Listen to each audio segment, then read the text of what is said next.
wait 1 second. Well, everybody's in. Eduardo is already there. Eduardo was first. Eduardo was first tonight. Let's go. Oh, man. Eduardo says, sorry, Anders, I'm first. Let's go.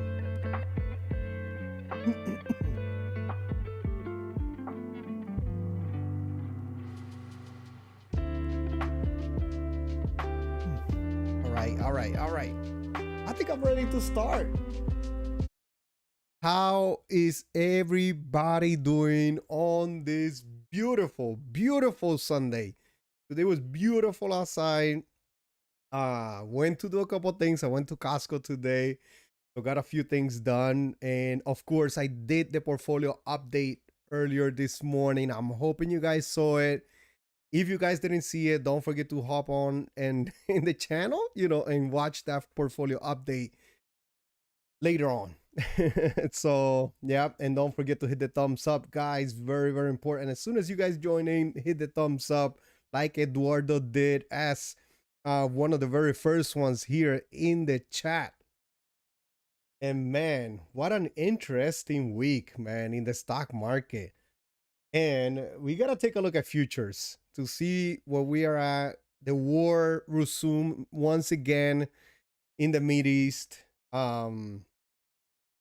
So there's no end in sight as of now with the war with Iran, and the Strait of Hormuz being closed is blocked right now. So gas prices are going up once again, which is not fun. Definitely not fun.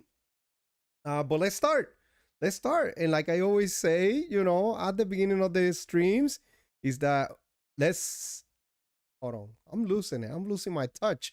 But let's grow our portfolios one cup of coffee at a time, man. Hold on. I need two because just made it and it is really good. I was recovering from the World Cup final. Doesn't count, Anders. Shannon, what's going on? Hello, everyone. Let's make money. Yes. Good evening, everyone from Tim. Tim, there in the chat. Let's go. And both the bronze game and the championship game was great games. Argentina held to one shot on goal. Yeah. So I didn't see the game yesterday, France and England. I did not watch it. But I saw that it was a very high scoring game. So yeah, today's game was good, man. Was the final today? If so, who won it all? Spain. Bronze game was 6-4, England versus France. Good evening from M. What's going on, M? Eduardo there in the chat was the very first one today. Fast Eddie. Hello, Jay. What's going on, Fast Eddie? Looney, what's up, y'all? What's going on, Looney?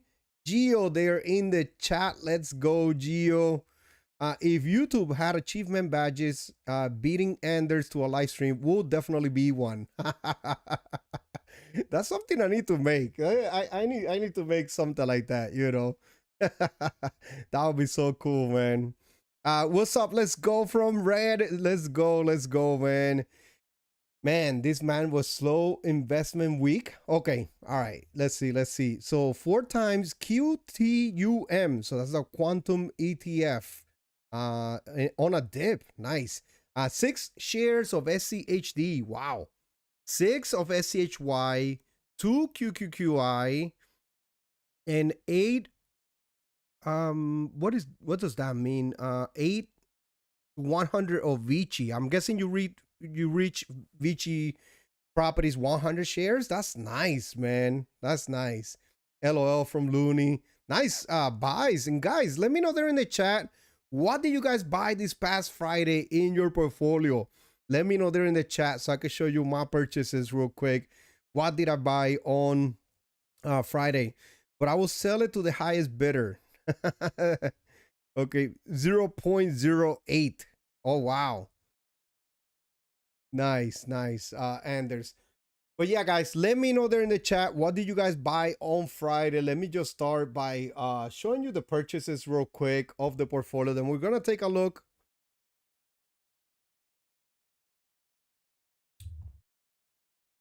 Let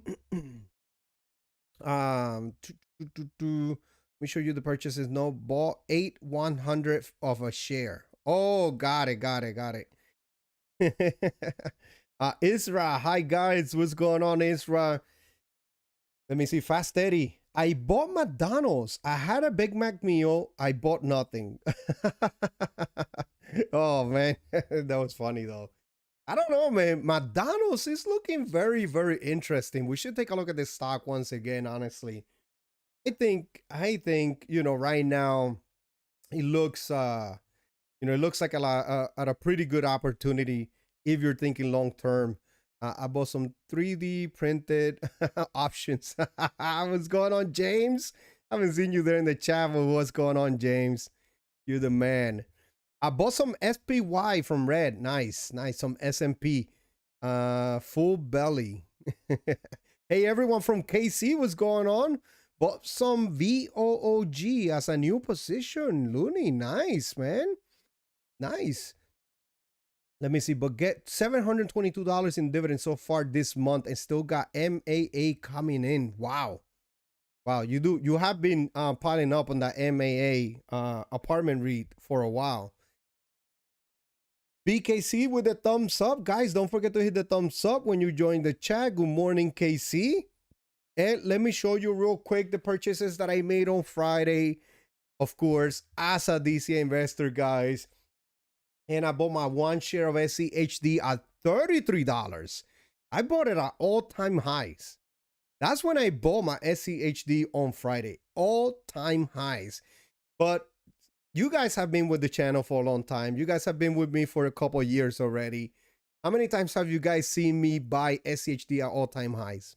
Many, many times. Why? Because I buy every Friday, no matter what the share price is at. That's what I always do. And I'm planning on holding for 15, 20 years. So I bought another share, $33.19. Then I bought more Vici properties. This was the last $23 that I had left over in the dividend portfolio deposit because I deposited a little bit less in that portfolio. And I bought 0.858 shares of Vici properties at a share price of $26.79.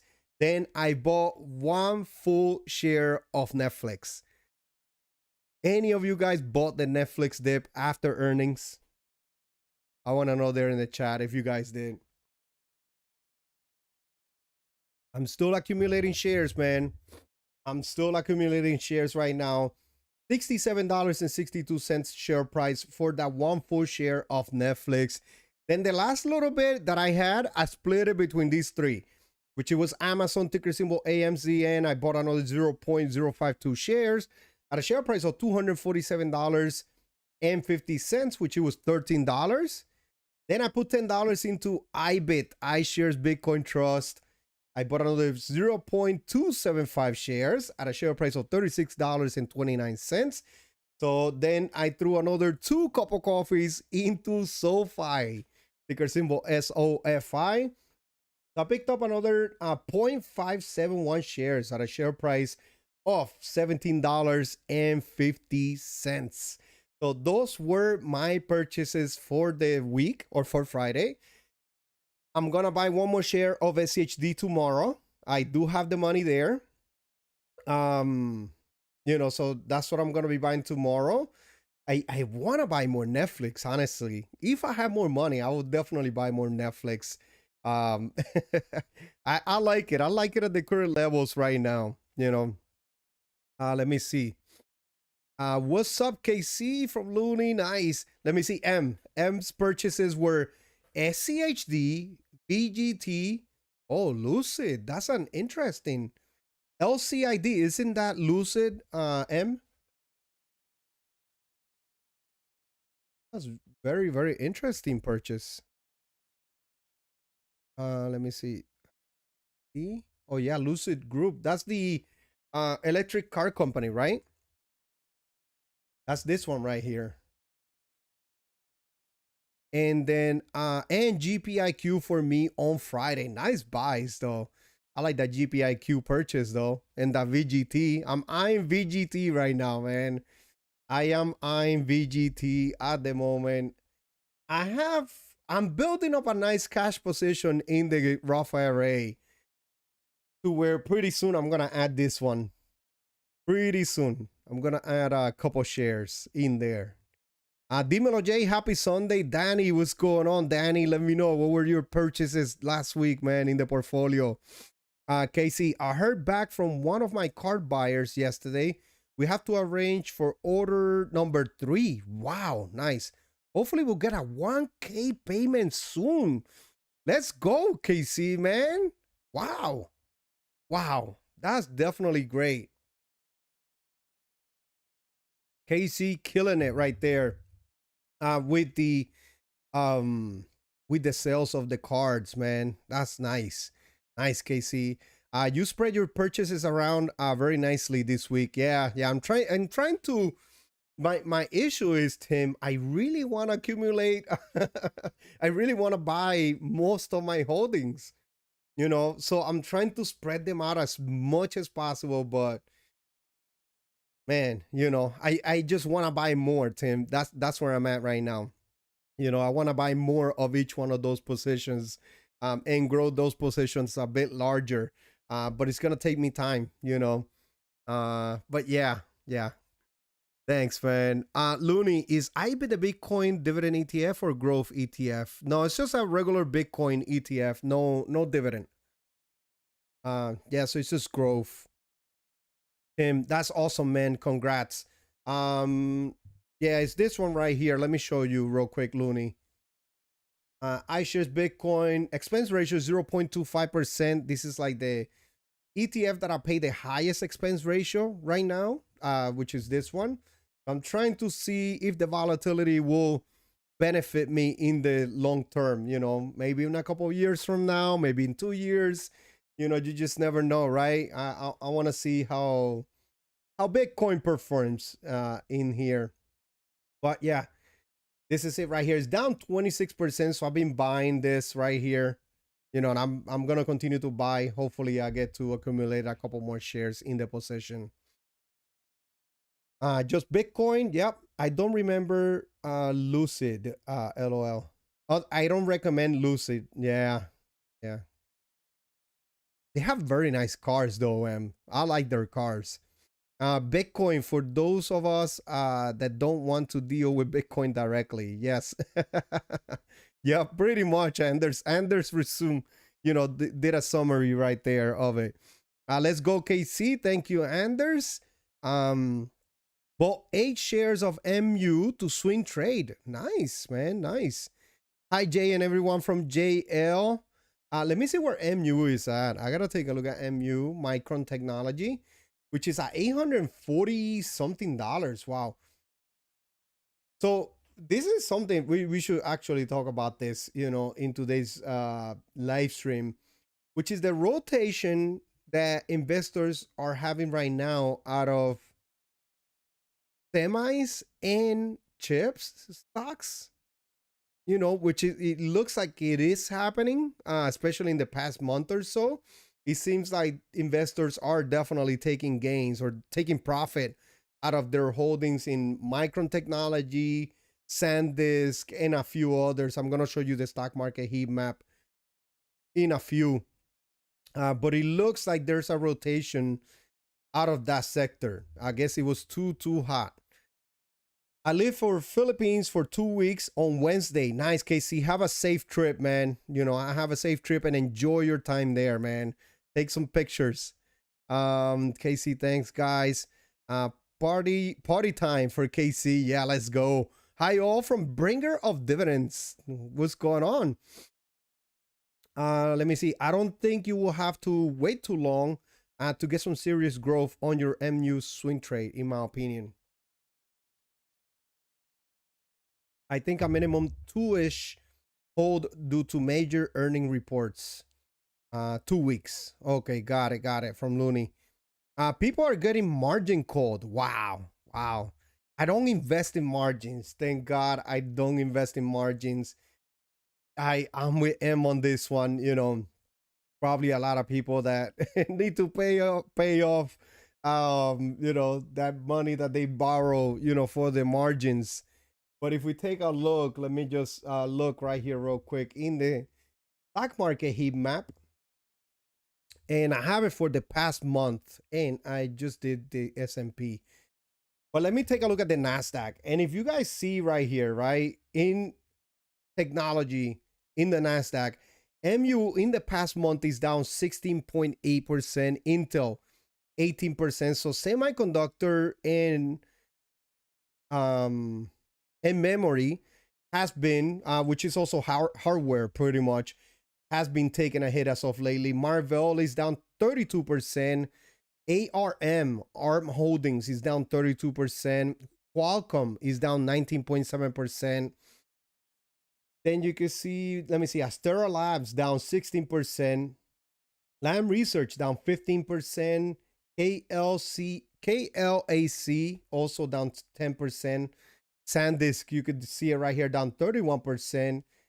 Seagate down 23%. And then you got Western Digital down 29.9%. Apple is up though in the past month, 11.5%. Meta is up 7.6%. Google is down 7%. I gotta start buying some more Alphabet in the near future, honestly. But as you can see, it looks like these companies or these stocks right here that have run up a lot. And let me show you the year-to-date performance. So you can see that they are still in the green though. They are still in the green. MU is still up almost 200% from the beginning of the year. So Intel up 150%, AMD 131%. Look at this. ARM holding 144% year to date.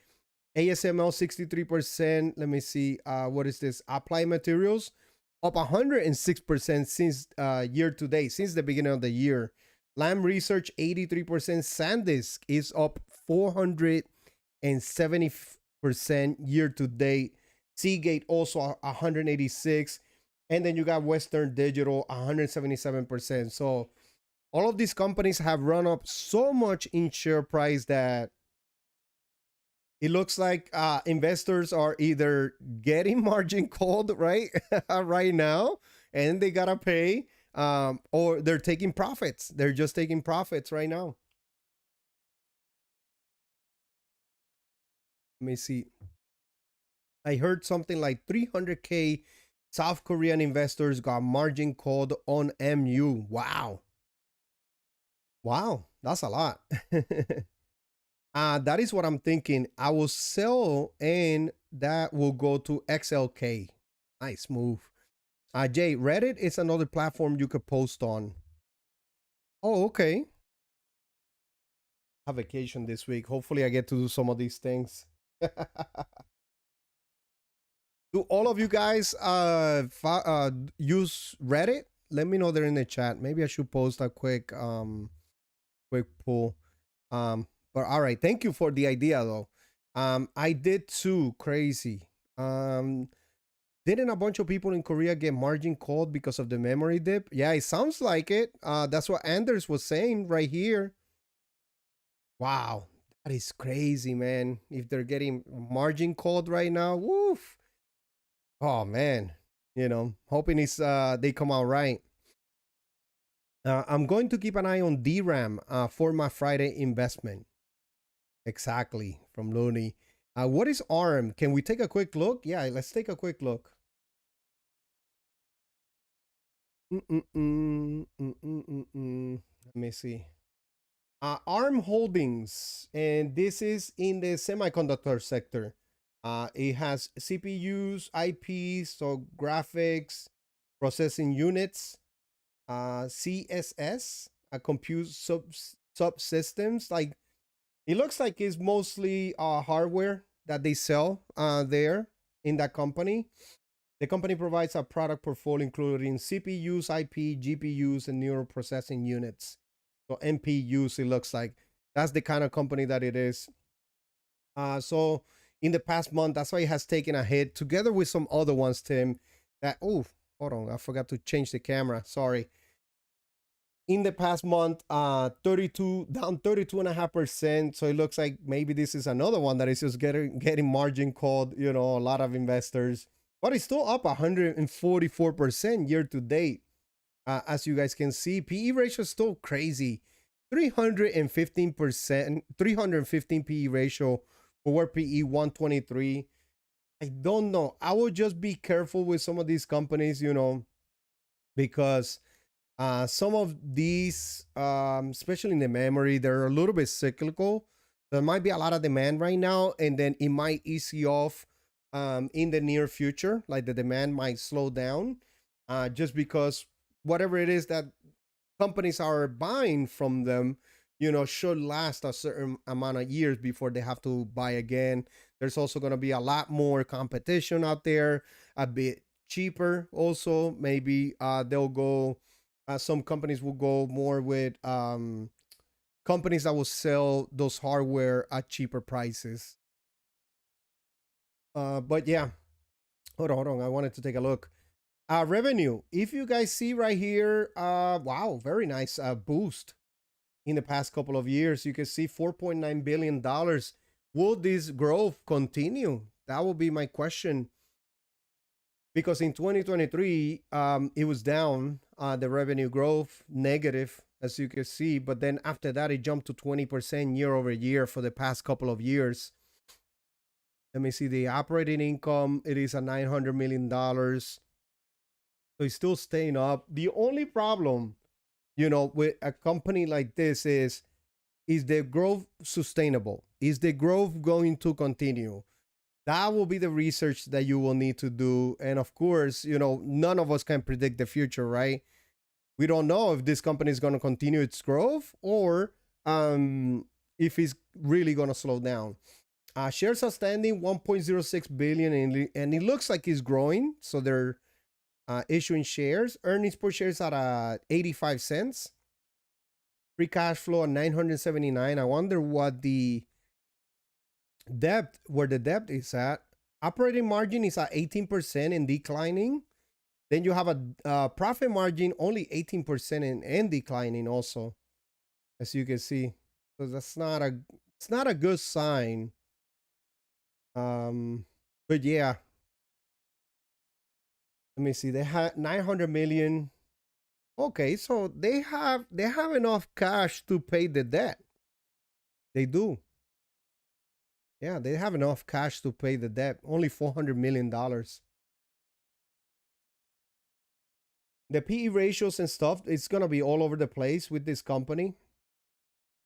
Yeah. I don't know. Doesn't pay a dividend. So that's what that is. It's ARM Holdings. I'm assuming it's like competition to Nvidia and a couple of those.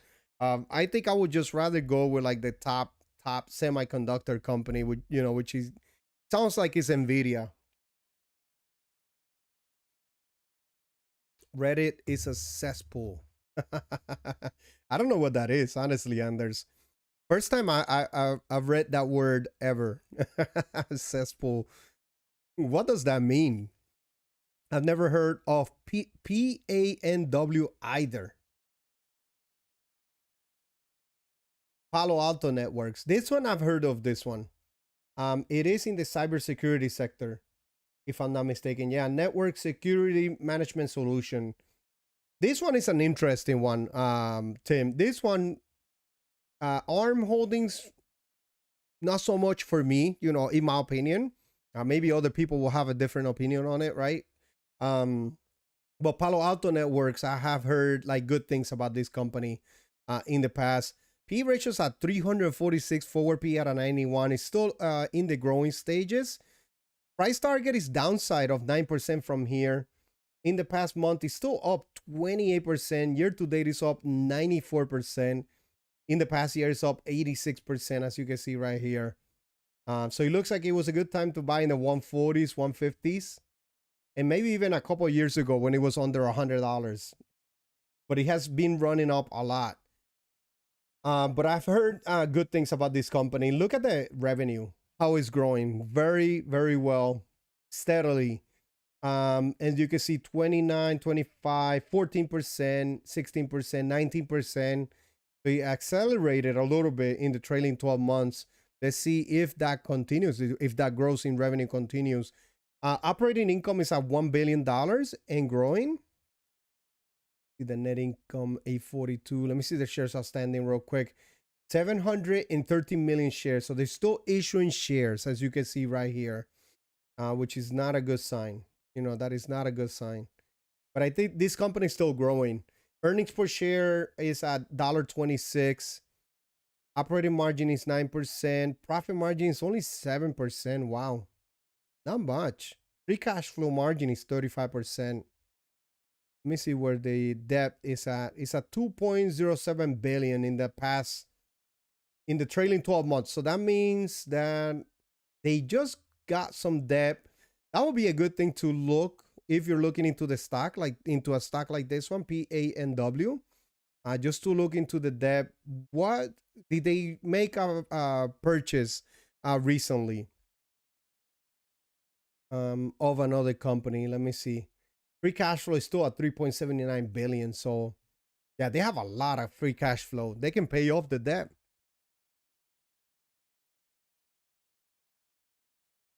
Oh, Fast Eddie does YouTube only. Okay, got it, got it. I don't do Reddit. Okay. Got to be thick skin to post on Reddit. Yeah. I'm getting there with X, and X, people can be very negative. Wow, there's a lot of messages here in the chat. Let me catch up. AI said over 1.2 million South Korean retail investors, roughly 3.4% of the country's working age adult population, were hit with margin calls recently after excessive leverage fueled an equity market. Wow. That's a lot. Equity market crash driven by an obsession with AI focused stocks and single stock leverage ETFs. Roughly 320,000 to 360,000 accounts were forcibly liquidated as the Kospi index plunged from its all time highs. Wow. Wow. That must have been that. That's why, a lot of these companies are crashing right now or, having a pullback. Wow. Wow. That definitely has to do something with it. Yikes, from Anders. Yeah. I sold some of my SMH to rotate into something less AI dependent. A scare in the AI trade right now is we're starting to realize that most don't need frontier models. Good enough stops the money. Yeah. Casey, wow, that's scary from Looney. Yeah, yeah, man, it's crazy. The AI build out is real and will last years, but we may be running up to a speed bump. Yeah. Meanwhile, the Korean won is at a 17-year low. Wow. Yeah, there's no filter on Reddit from Burger of Dividends. Wow. So I've been, and I haven't bought any VGT or anything like that, tech related. You guys have noticed I've been holding myself on that aspect. And I always had like that, like that bearish feeling, like I was being really a bear on a lot of these stocks, even though some of them I kind of wanted to add, like for example, Nvidia. But I'm guessing now I know why I had that feeling, and I'm usually very optimistic and I like to invest. And look at me right now, I'm buying Netflix, even though the share price is doing very, very bad. As of in the past year. Yeah, let me just pull it up. Yeah, it's down 45% in the past year. But I like Netflix long term. I still think Netflix as a mature company, as it is becoming a mature company, and the growth is not gonna be like an Nvidia, like an AMD, like a Micron, anything like that in revenue, where you're gonna have 50, 80, 100% in revenue growth, anything like that. It's slowing down more to mature levels, to like the low double digits, like 16%. You can see it right here, 15%. Previously it was like a 6% or something like that, but now you can see it more of a mature company in Netflix, and that's why I'm investing in it, because I don't want to invest in something that I need to jump out of it like in a month. I want to invest in Netflix now, hold it for some time, and then make a decision later on. And you can see that the revenue has slowed down in 2022 and 2023, which it was a good time to buy the stock actually. If we open it up, and we see right here in 2022, 2023, this is when Bill Ackman actually sold it, which it was in 2022. This crazy pullback right here. He bought here and then sold here. And then since then, it actually ran up from $19 a share, but this is post split, right? Share prices. From $19 a share all the way up to 120, somewhere around there. And it took a couple of years, but they continue growing their you can see they continue growing their revenue, and in 2022 they had a 31 billion dollar in revenue, now at a 48 billion dollar. And you can see that the PE ratio is at a 21 right now currently, and under 20 forward PE. If we take a look at the PE ratios right here, in 2022 and 2023, the average PE ratio was at a 29, and currently it's at a 21. So it looks like it's trading lower, at a lower average PE ratio than in 2022. So I'm liking Netflix right now at the current levels. Um, the forward PE, look at it, it's at a 19 also as well. So I am buying Netflix right now. I'm gonna continue buying. Price to sales is at a 594, 5.94. So also getting lower. Wow, there's a lot of messages here. I gotta catch up. But yeah, that's why I'm gonna continue buying Netflix. I like Netflix long term. I think this pullback is a good opportunity for me to build up my position. Not financial advice, guys. Just remember that. KC, I just did a presentation on the Korean won for school.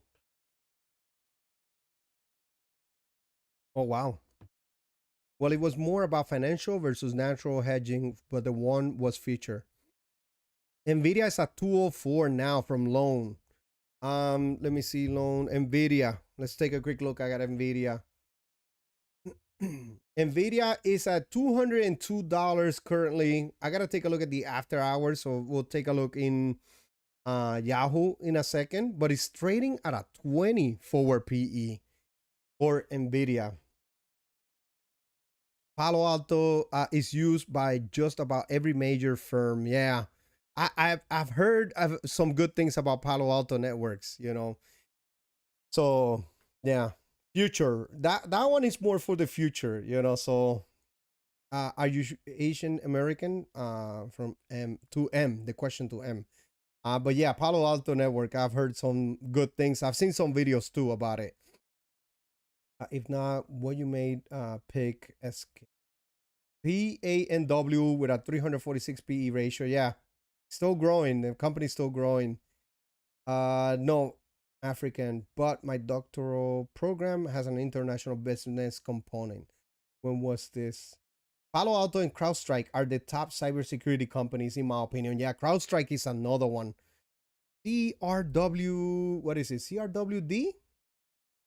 Or C? Yeah, CRWD is CrowdStrike. This is another one that looks good too. I like this company too as well. I think it was, when was it? Danny, was it last year when they had that download issue, that they sent an update or something like that, and it messed up like airlines and businesses and stuff in the cybersecurity. That was such a nice pullback. I just didn't have any money, man. But I would have liked to add CrowdStrike then. I forgot when it was. I want to say it was probably here 2024 or maybe 2025, somewhere around there. I have a feeling it was in 2024. What is COSPI? Korea Composite Stock Price Index. The most mature and stable anyhow. Thanks, KC. Index of all common stocks traded on the stock market division previously. Korea Stock Exchange of the Korea Exchange. Wow. Like now, I'm still in the program. Oh, well. Danny, yeah. Well, you picked in this interesting, I'm guessing, or interesting. I think you say interesting time for it. Yeah, that's what I think you mean. It's terrible here right now and the last several years, financially wise. Metal Mania, what's going on? Well, the growth is going the wrong way, Sarah. Oh, well. For what? For Netflix. Can you take a look at SCHW? Let's take a quick look about that. Yeah, I'm almost caught up. I'm almost caught up. SCHW. Charles Schwab Corporation. They own SCHD, right? Yep, capital markets, financials. So this one is in the financial, and I think that they announced earnings this week. No, let me see. Yes, right here on Tuesday before the market opens. We want to take a look at these ones too. But let me see. Charles Schwab. This one is in the financial sector, right? So PE ratios are at 24, PE at 15. Okay. Um, Let me take a look. Year to date is up 1.6%. Past month is up 8.4%. Past year is up 11%. Last 5 years is up 47%. Nice. Dividend yields at 1.26%. Let me see. Price targets at 18.21. Let me see the net interest income. Let's see. It's at 12.1 billion. Nice. A lot of income from interest right there. It's grown 26%, 28%. So wow, very good. Revenue is also growing 24.8. Let me see the shares outstanding. They're buying back shares. That's a positive. 1.79 billion. Let me see the earnings per share. Look at this, at $5.06. It's growing too, Looney. Let me see. Look at that profit margin, 37%. Jeez. Let me see the ratios real quick. Price to book. Wow. It's at a 4.1. Wow. Usually better, as close to one as possible. In 2023 and 2024, it looks like it was a good time to buy this stock. Yeah, which it was right here. It was at a lower price to book. It was like at a 2 price to book. So that was a good time to buy this stock. It has been running up a lot as of lately. So it is a bit more expensive than before. So yeah. Yeah, right now looks like it's a little bit pricey on the stock.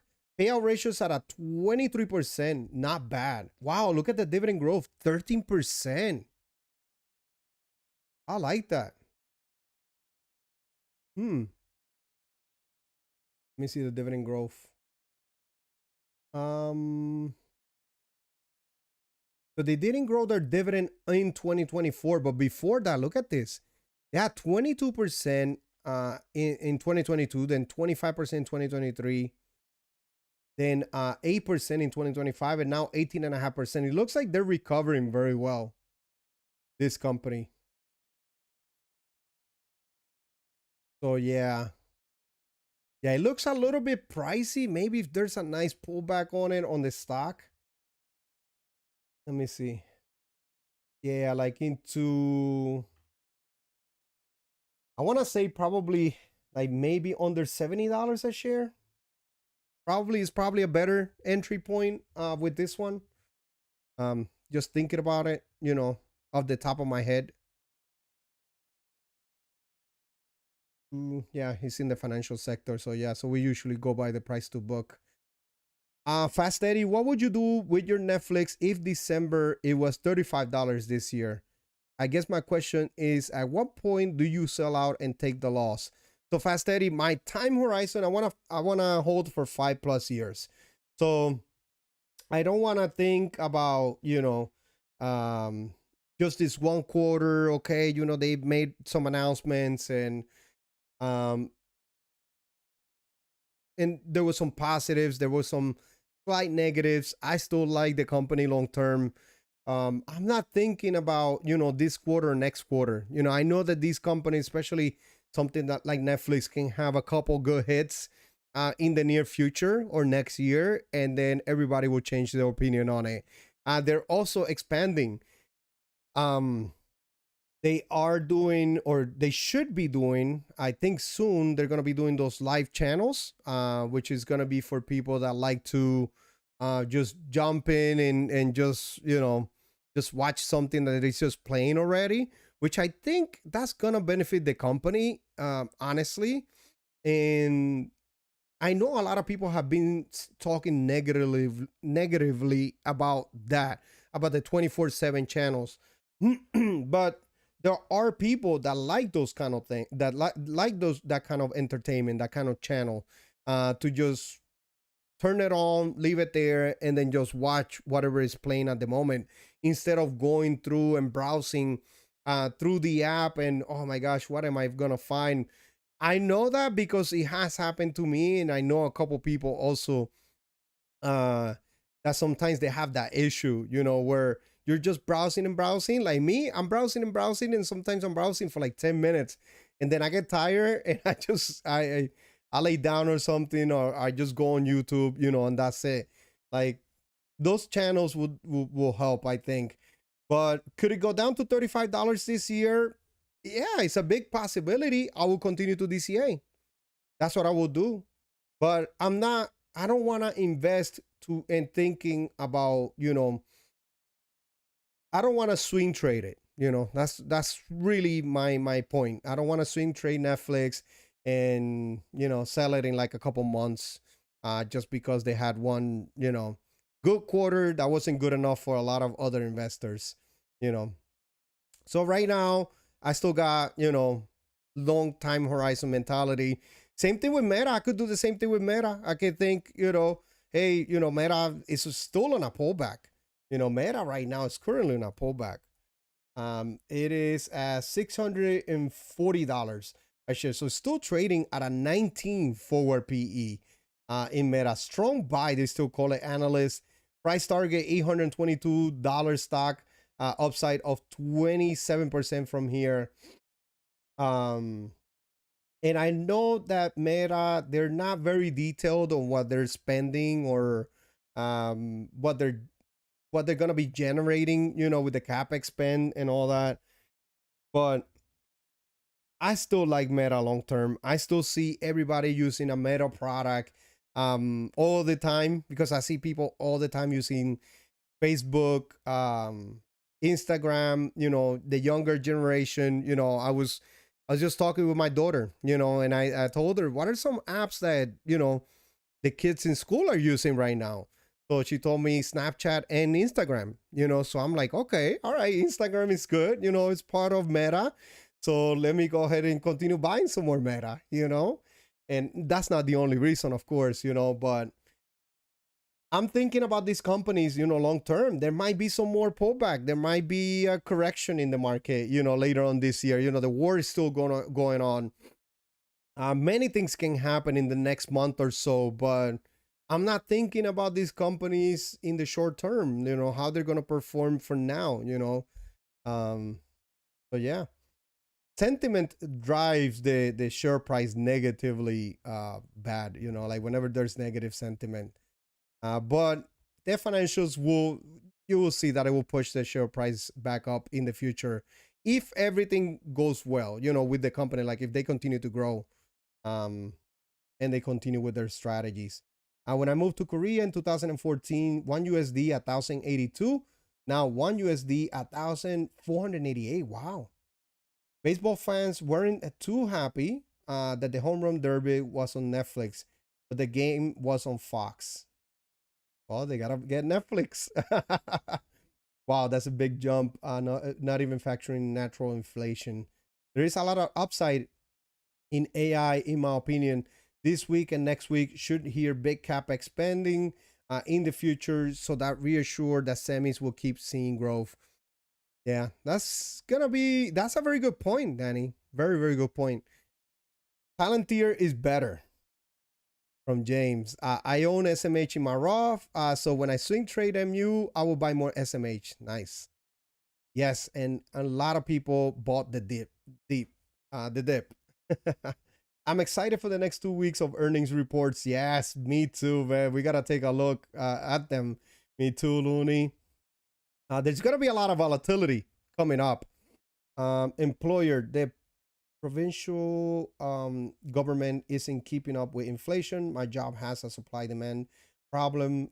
Too many want to teach here, so they have no reason to keep up raises. Wow. Price to book. That's, I think, the question came up from when we were taking a look at Schwab, right? So in the financial sector, that's what from what I learned and what I'm still learning so far in researching stocks. That's a good metric to look at for one of them. To look for financial companies like banks, you know, in the financial sector. So yeah, the price to book. The closer to a one, the fair of the price on it. So let me see from M. It seems like the growth is priced in, and the capex just causes churn. Great earnings have not been rewarded. Nvidia could announce they're releasing the matrix and go down 5%. They always do. Every earnings call, they always do. They always have a pullback, even though they're growing. Okay, y'all. I need to go, and I have classes the next 2 periods. Nice. Thank you, KC, for stopping by. Bye, KC. See you, KC. You are right, and it does not make sense. But hoping these earnings will change things. Goodbye, KC. A lot of semis went up too quickly, in my opinion. So this pullback kind of makes sense. Yeah, it definitely makes sense. People taking profits. It was due. Honestly, it was due. That's why I was always also a little bit, nervous about, thinking about adding Nvidia into my portfolio. Even though out of all of them, I really like Nvidia still. What is the side hustle game like? I thought a little English when I lived in Morocco and the Middle East. No follow-up questions. Please, money was sporadic. Danny, I agree this was a healthy pullback. LOL. They like them meta glasses, it seems. It really doesn't make sense. But I guess the market sets the rules at the end of the day. I shaved some SMH 25% because it wasn't a core holding and the market is acting weird. The future is plastic. SCHD price overvalued? Well, Tiger, so nice to see you there in the chat though. I don't think I've seen you before here in the chat. But with SCHD, oh man, it's just, overvalued. Right now, PE ratio is at a 17. I don't know. I have to see what the PE ratio is for this ETF. So the dividend yield is at 3.18%. This one tracks the Dow Jones US Dividend 100 right here. If you see year to date, it's up almost 20% in share price appreciation. In the past 5 years, it's up 30%. If you open up the max, it's up 295%. Why? Because the ETF doesn't have no cap growth. Like it's not capped. The growth, the share price appreciation is not capped. So it's going to continue growing like it has been since inception in 2011, something like that. So yeah, I think it was end of 2011. Yeah, October of 2011. So my opinion in this one, I know a lot of people because I've seen it on X, Tiger. I've seen it on X where where a lot of people invest in SCHD thinking share price appreciation, and growth in that aspect, right? Not taking into consideration the dividend and the dividend growth. So I don't invest in SCHD for the share price appreciation. I think the share price appreciation is a plus, in my opinion.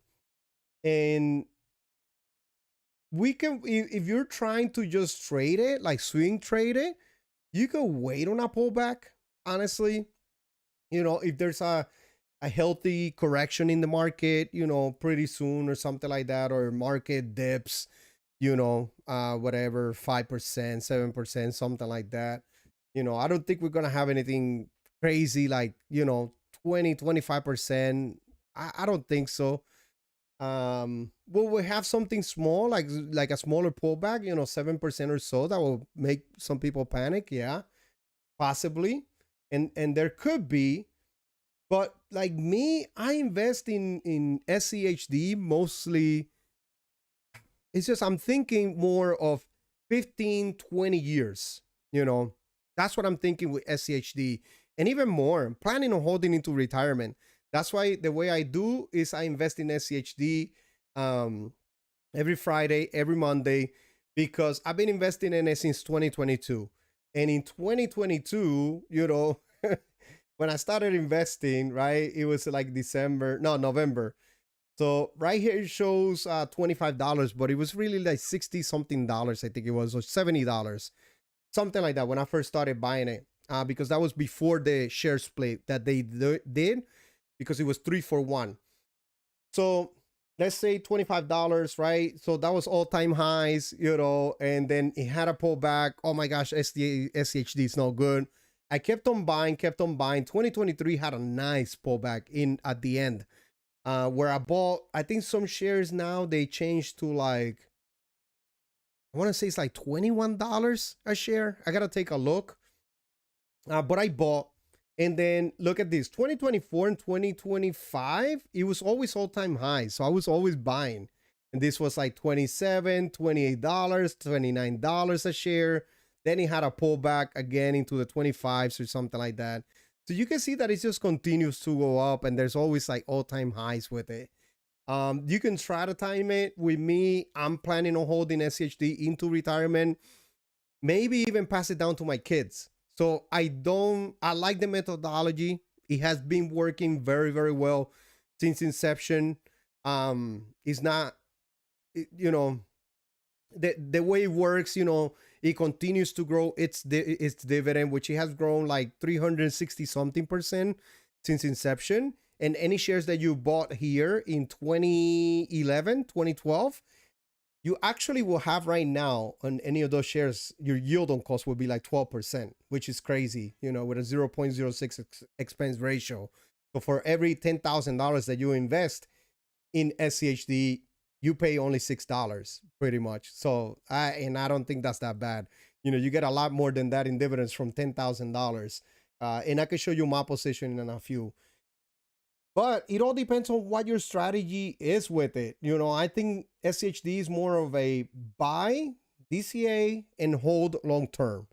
Like, it's not something you can swing trade it, like that's no problem. You can try to time it. And you can. But yeah, it's just, it all depends. My mentality with it.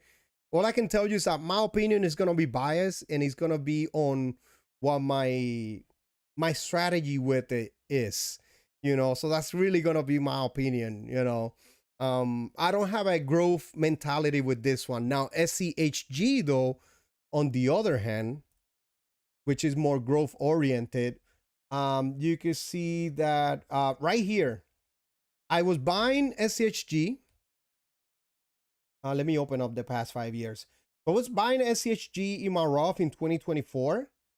Yeah, and in 2025 I bought quite a few times. I even bought this dip right here in 2025. Then I bought, and then I stopped buying, and I started building up a cash position, and then I bought right here again, in 2026. That's when I bought once again. I think it was like right here around $30, $29, somewhere around there. $28. I bought some more shares. So this is when I bought. Right now I'm building up a cash position. Will I buy more SHG? Possibly, but I want to build a VGT position. So on this one, I kind of wait to see. But also it has been growing. Since inception is up 963%. So it's still performing very, very well. But in this one, I tried to time it a little bit more. even though I probably shouldn't, because it still grows very well. But yeah, that's my strategy with it.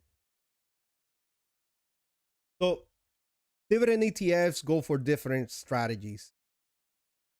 So what you're telling me is you will hold it for 5 years, even if we went to zero. I'm looking more at how far do you gotta be down before you get out. So I wouldn't go by the share price, Fast Eddie. I will go by the financials.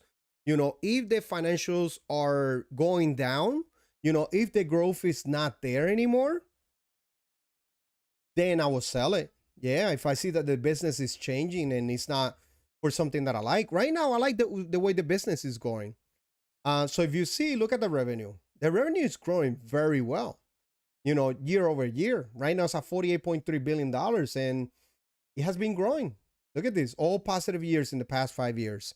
So I will sell if I do see a change in business where the company is going down in revenue and in operating income. And, if you see right here, yeah, same thing, operating income, the cash flow.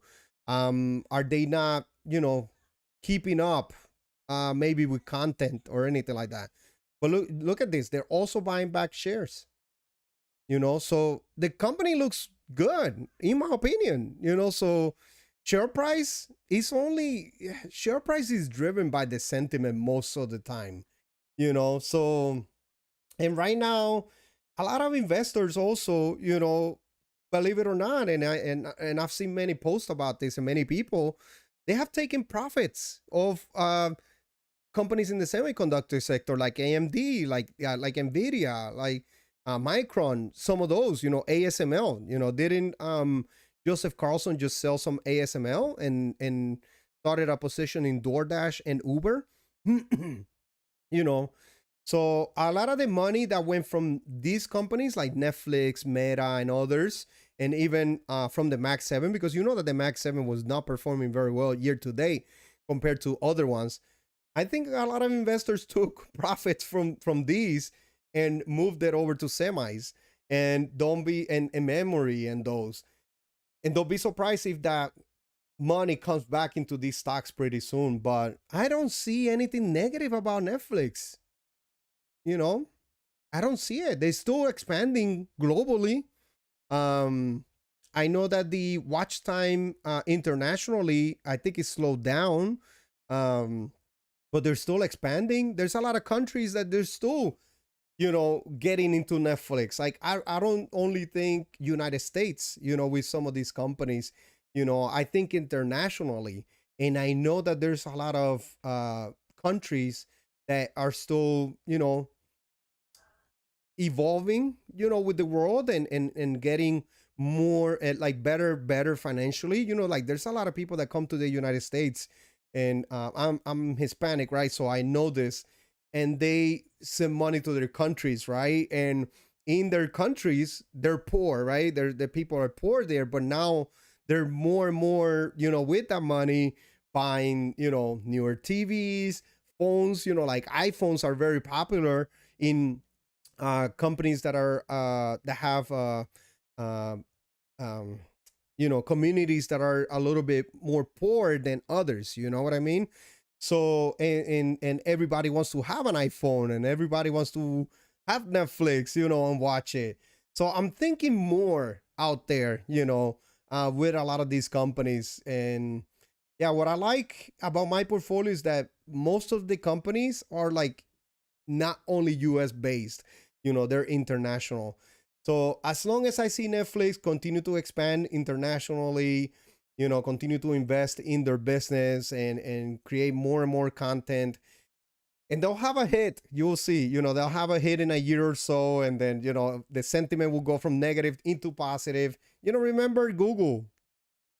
Didn't they say that AI was going to destroy Google? That, Google was done, and in a year it went up like 100 something percent, in Alphabet. And man, I spoke a lot in that one. But yeah, I'm not, I'm not changing my mind because of share price. Not yet, not yet. I'm just gonna keep track of the company itself. Yes, the market will do whatever, right? We'll see. A lot of the analysts I follow love Meta from Looney. I understand the reason, but I can't seem to trust them for the long term. They haven't had any new successful revenue source besides buying companies that do. Yeah, just I'm just gonna give them time. I can't judge. These companies like Meta, Amazon, Google, Netflix just for 1/4 of earnings, or like their capex spending. I think their capex spending is gonna bring some good ROI in the future. But that's just my opinion, though, not financial advice, right? The school doesn't have the demand supply problem. The teachers do. All right, take it easy. I missed 2 nights. Sorry, guys, on vacation. Nice. Enjoy your vacation, SMPR. Tiger, first time bro from Twitter. Oh, okay, got it, man. Thank you for coming here to the chat, man. Really appreciate it. Welcome. What's up, Tiger?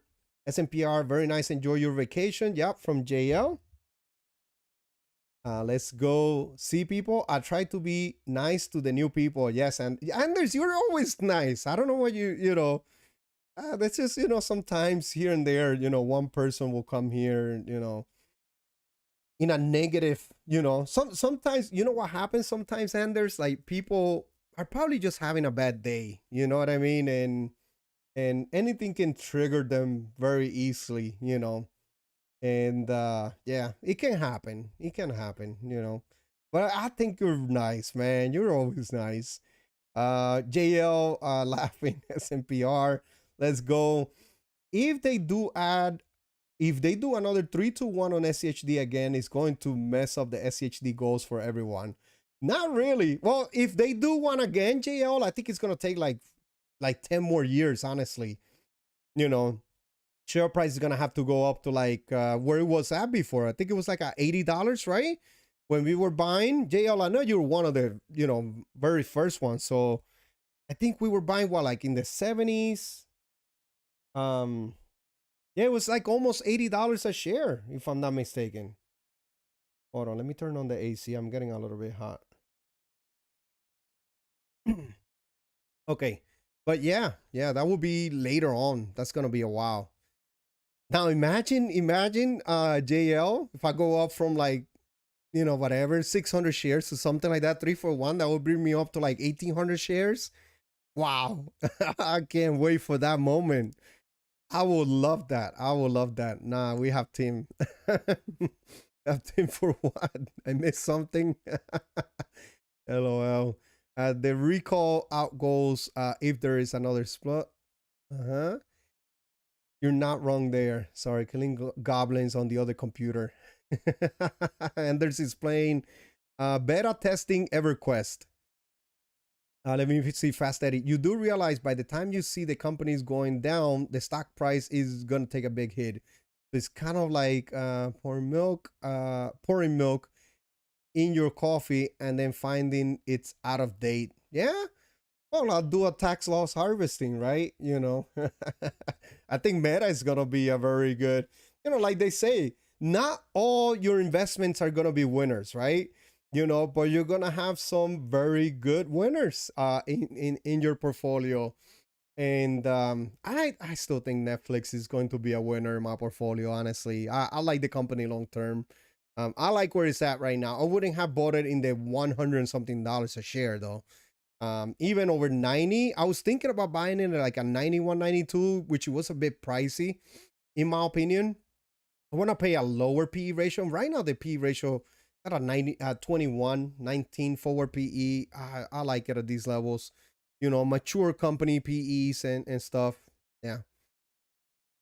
And multiples, I mean, I say stuff. Gengar, what's going on? SCHD has a PE.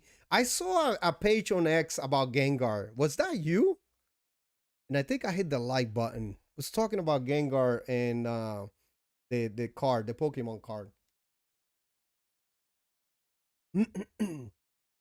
Has a forward PE approximately 16 compared to S&P that trades low 20s to mid 20s. You're getting a value deal. Profitable, mature companies with growth, earnings, and dividends. Nice, Gengar. Yeah, very, very good right there. Let me see. Looney, SCHD won't grow 40% in a year, but also won't crash 40% in a year. Yeah, it always holds very, very well. That's what I like about the SCHD position in my portfolio, because he holds it very steady, and I like that is like 30% of it.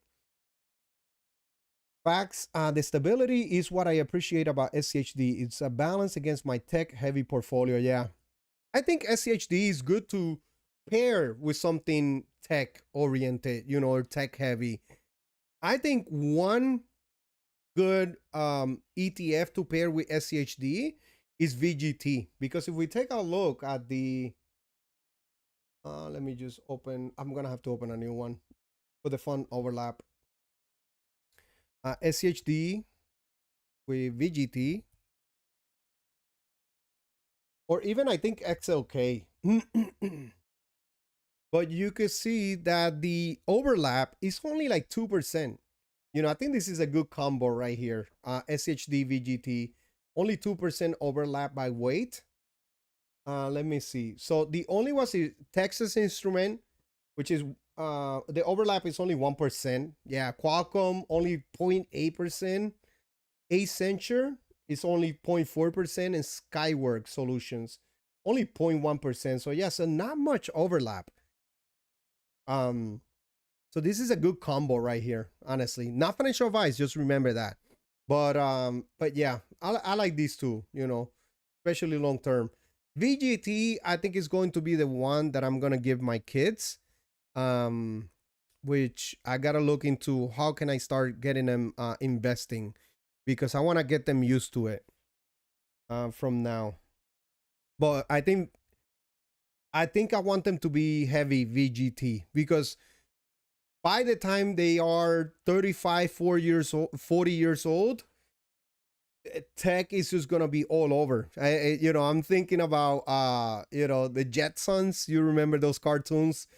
Like something like that. I think tech is just gonna be very, very heavy in the future, and something like VGT, I think, is gonna be, it's going to perform well, in 20, 30 years, and they can hopefully by 40, like, just live off dividends or something. Maybe I'm able to get them to do that, in the future. But yeah, exactly the same reason I own SCHD as well from Looney. Yep. I think it was in the 70s. Yeah. I kind of remember that. It was like in the 70s, somewhere around there. Got to take a couple of screenshots of my purchases. JL. But yeah, we've been buying for quite some time. What percentage is Netflix for your growth portfolio, and do you try and keep your percentage in check? So I don't go by the percentage in the growth portfolio alone, Tim. I like to look at it as a whole. Even though it's just my growth portfolio is like 9,000, somewhere around there. Let me open up. Hold on, let me open up the growth portfolio.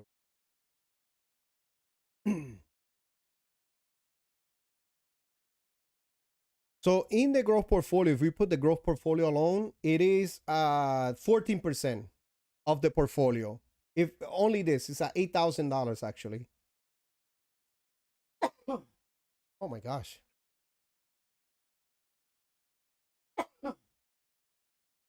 I knew I needed to sneeze for a while.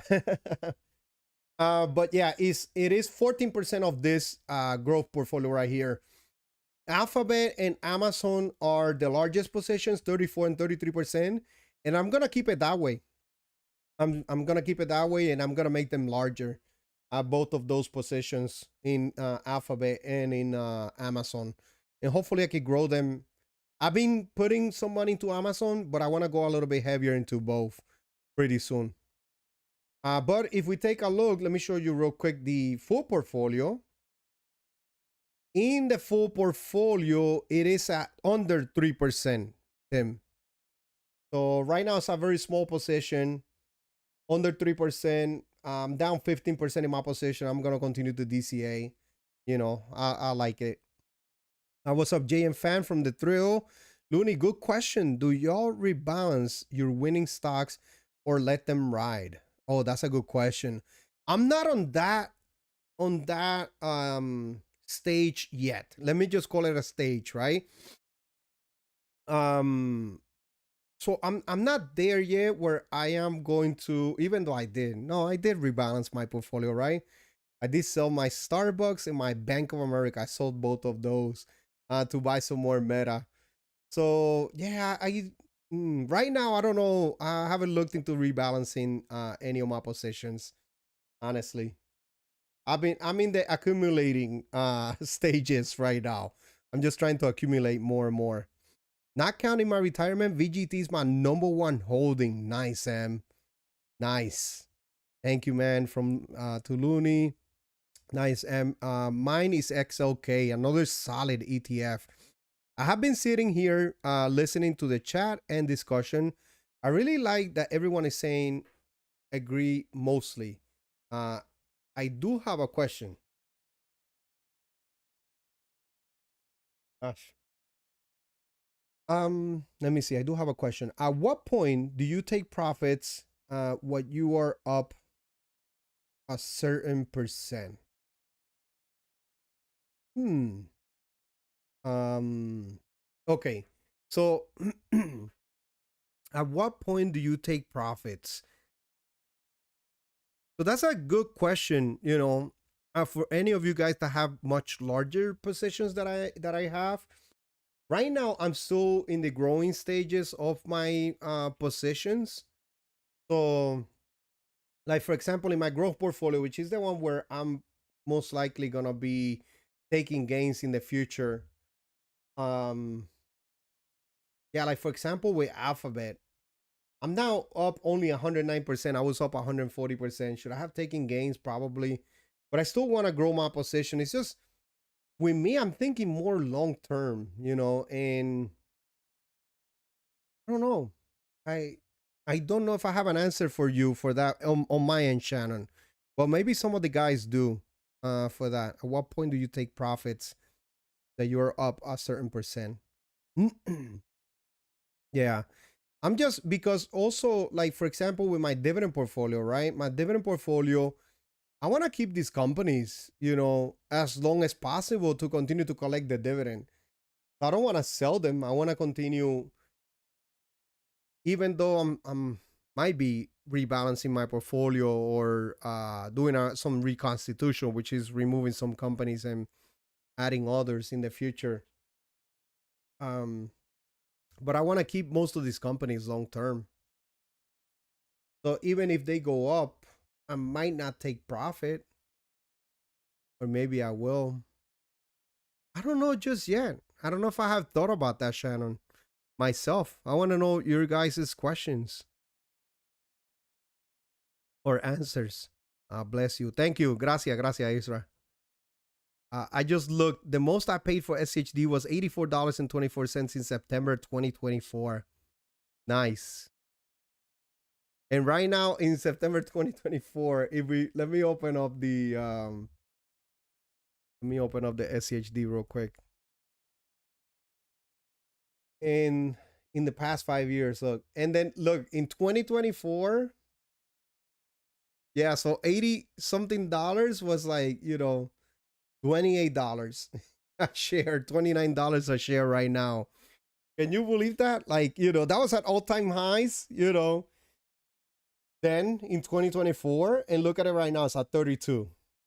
That's the crazy part. That's what I always say, about long-term investing, buy now, holding, things will happen because look, JL bought right here, right? At $29 a share, which it was before split was 84. Then there was a pullback. And look at this, it went down significantly in share price. But then if you just kept on buying, kept on lowering your costs, look at this, it's now at $32 a share. So it still runs up. This can only be done with like good solid ETFs and good companies, that are continuing to grow their fundamentals. My portfolio is almost all dividend, so not really looking at taking out profit from sales. I use M1, so every deposit balances my pie. Hence, a lot of Vici lately. Nice. Thank you, Anders. Yeah, That's the one thing. Yeah, I think you know, I think I'm gonna experience that, Shannon, in the future with some of my growth stocks, and I guess that's when I'll see and I'll decide like, okay, I'm gonna take some profit here, to get her off the table, right? Maybe take my initial deposit or something, like if the company runs up a lot. But if it's a company like Google and Amazon that they just continue its growth and they stay strong, um, then I might not sell. I might not. I don't know. You never know, right? Maybe in the future I will have an answer to that, Shannon. But that was a great question, though. Great, great question. And there's that said, my single largest non 401k is S Golf. Nice. And guys, don't forget to hit the thumbs up. Very, very important. I forgot to take a look at that. But there's only 21 likes and there's 23 of you guys there. We've had such a good stream today, though. I like the live stream today. Looney. For my gamble positions, I try to just pull principal investment after a year and major growth. Good but complicated question with no single correct answer. Hmm. Yeah, I've seen a lot of people do that. That they just pull the principal investment, um, and then after that they just keep the position for the gains. Thank you. I let the growth ride on the gamble positions after selling principal, and I still believe in the company. Price Adams, what's going on, Adams? Good spot for Amazon right now too. So I like Amazon, long term. Hold on. Let me just pull it up right here real quick in the screen. So it's at $246 right now. PE is at a 29, forward PE at 29 also. Price target is $314, so upside of 27% from here.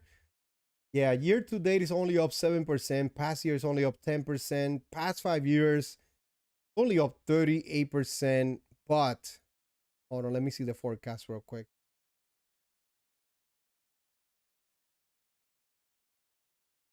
The growth on Amazon is, look, the forecasted is 14% in revenue growth, earnings per share growth, 21%. Wow, nice. But Amazon just continues to grow its revenue. There is, gosh, you know, I gotta do my reading on Amazon once again, so I can remember a few things. But Amazon, they just continue to grow its revenue. There's still Amazon. I see it as a like Berkshire Hathaway. That's what I like to compare Amazon with, because they have so many different sectors that they are investing in, and they're invested. That I really like Amazon for the long term, and I do think that this is a nice time to DCA. I think with Amazon, a good DCA strategy is good with this company.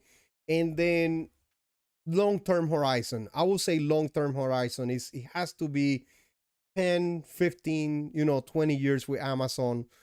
If you see, and I'm sure you probably have seen, Adams, that there's Amazon packages, there's Amazon, you know, there's Amazon everywhere, right? Everywhere you go, there's a van, there's packages, there's something. They also have their taxi service that they're gonna start, their self-driving service, right? That is gonna be it's already in Las Vegas. Oh my gosh! I gotta read about Amazon once again. I've just been reading more about Netflix and Meta and a few others, Adam. So I'm sorry about that. That I can't think of Amazon right now, but I really do like Amazon long term. I did my research in it. Um, Very long term, 10 plus years. I really have 10 plus years with Amazon thinking. That's why I'm DCAing right now. I'm buying little by little. I'm going to buy a little bit heavier later on. But I think a good DCA strategy for Amazon in the long term, they're also expanding internationally, which is a big plus. And yeah, it's not going to be a crazy grower in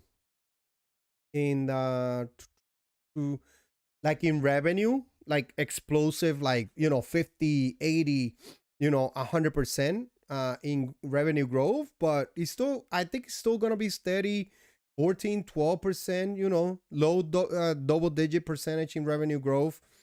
Operating income is also, look at this, it's 85.4 billion and growing. So, yeah, long term, I like Amazon, the company, long term. Honestly, I really do. Let me see. Shannon, and none of this is financial advice, guys. For me, when I'm up 50%, I begin to trim. As long as I haven't changed my thoughts on other positions, I will invest in the down positions to lower my cost basis. Oh, nice strategy, though, there, Shannon. Shannon, I sold Palantir when it got to $200, but bought back in at 145. I should have taken gains. AVGO, bought holding for long. Same with AMD with the thrill. Nice. But Anders, method is way less stressful and you need a lot less luck to be successful. Also, no huge wins. Needed to run. It's time to sort dinner. Bye, Jay and everyone. It has been fun. Have a good investing week. Yeah, JL, nice to thank you for joining the chat today and enjoy dinner. Fast Eddie, I wait till I'm up 3 times what I paid for it, then I sell enough to make back my original investment plus a little gains, then I hold the rest. Yeah, I've seen people do this strategy, the Fast Eddie, what he's doing. Like when they're up like 200, 300%, and then they take gains, they take whatever they deposited in there. But yeah, I just don't have that because I don't have that much invested yet, in my portfolio. I'm still only at 42K. I'll probably do some of that later on, whenever I have like, 200K or something like that, if I do get there, hopefully in the future. A good question. Rebalance. ETFs, don't touch them because those are core holdings. With individual holdings, identify long-term and trades, trim 25% gains or recover initial capital and let rest ride. Yes, I do see a lot of that. A lot of selling and taking the initial capital that was invested and then just let it ride if it's a company that you believe long term. And perfect to Fast Eddie. Thank you to from Adams. Do you have a specific time frame? You try to wait on stocks that have had major growth, or do you sell just based on percentage of growth? Good question. Unboxing names. Hello, Jay. Amazon, I think they have a contract with Rivian as well. Oh, wow. I didn't see that one before. Unboxing names. I did not read about that one. I never saw it, but thank you for sharing it. Fast Eddie, mainly just percentage. Dividend stocks, buy low, sell high. Yeah, from Thrill. I sold my MD, bought about 104, sold some at like 425, and sold the balance at 350, 35. Oh, 535. Okay, got it.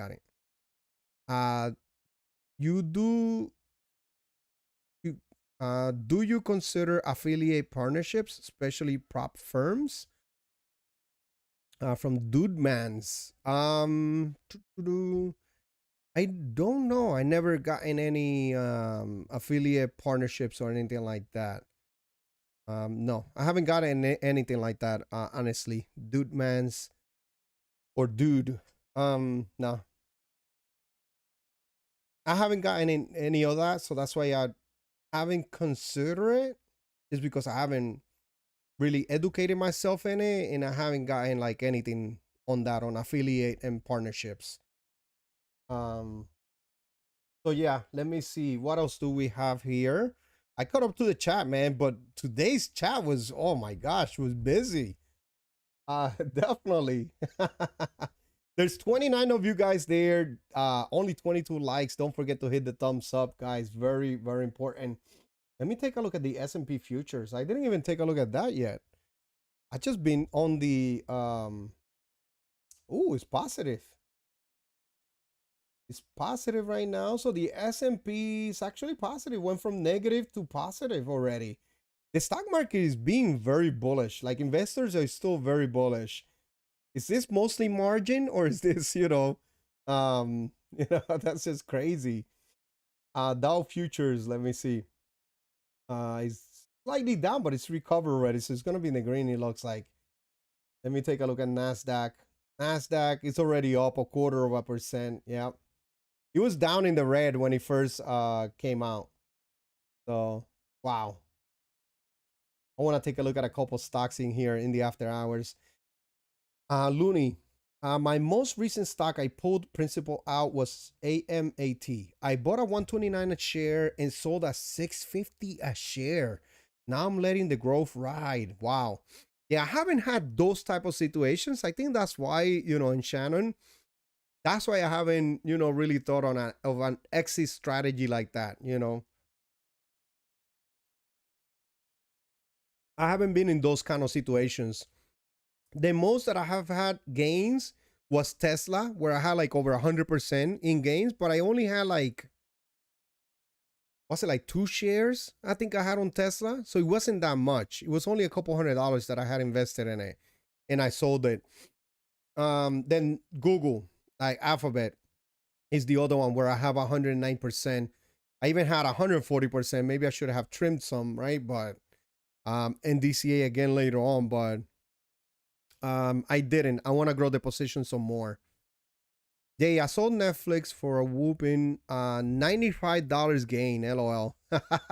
Thrill. Let me see where Netflix is at in the overnight hours. So Netflix is still $68 a share. You can see down 0.15%. So it has been holding there. If it stays there by next Friday, I might do the same thing. I might buy another share, another full share of Netflix. Nice, Looney. Yeah, man, that was a nice trade right there. Hopefully, SoFi goes to $16 this week. Planning on buying more SoFi? Unboxing names? SoFi is one that I'm also investing in it, but I'm thinking about it like also 7+ years in SoFi. Hopefully, the business continues to grow. So yeah, it's up 0.29%. It's at $17. Let me see. Year to date, it's still down 34%.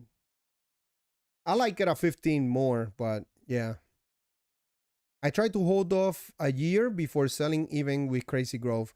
Sometimes it's beneficial, other times I left money on the table. I guess that's the risk, right? That can happen. Let me see Micron.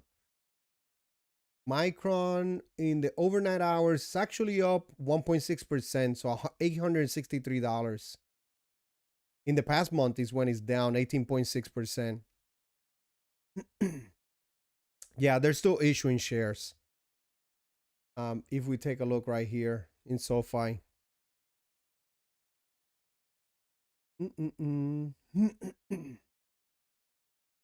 This one is like, I would say it's my riskiest investment in SoFi. But you can see it's at 1.1 billion shares outstanding. They're still growing their business, so that's why they're still diluting the shareholder. Hopefully the growth continues, in SoFi. So let's see. Fast Eddie, the only thing I want older than 7 years is my wife. Come on, Fast Eddie. Longer. Oh my god. Oh man, Fast Eddie. That was a good one though. That was a good one.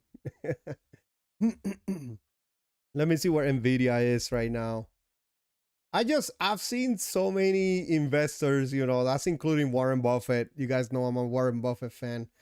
But I've just seen many investors that have bought, even on YouTube, I've seen investors that have bought Nvidia in 2019 or so. They held, and in 2025, they had some great gains. And now in 2026, even more gains, so I've seen those strategies with good companies and that it has paid off for many people. Not every investment is going to be a positive investment, right? But I've seen that more and more where investors that have held companies long term have come out on top and have had very great gains, and that's even including myself. I remember when I was told to sell Johnson and Johnson a couple times. And look at this, I'm up 62% now in my position in Johnson and Johnson with only 10.4 shares, but I'm still up 62% in my Johnson and Johnson, and also collecting the dividends. And I was told to sell it when it was up like 30%, I think it was. So, you know, buying, holding long term, it has been working very well for me as well. I have a lot of core individual holdings that I plan to hold a long time that I won't sell unless I need the money or I lose belief in the company. Yeah. Same thing with me. I'll sell if I don't see the company going anywhere. If I don't like the company anymore, I'm gonna be like, nah, that's it. I think I'm done. You don't marry a stock, right? You don't try to stay forever with it, but I want to try to stay as long as possible with the companies. Did you review the earnings for this week? No, I didn't take a look yet. But yeah, this is the map right here.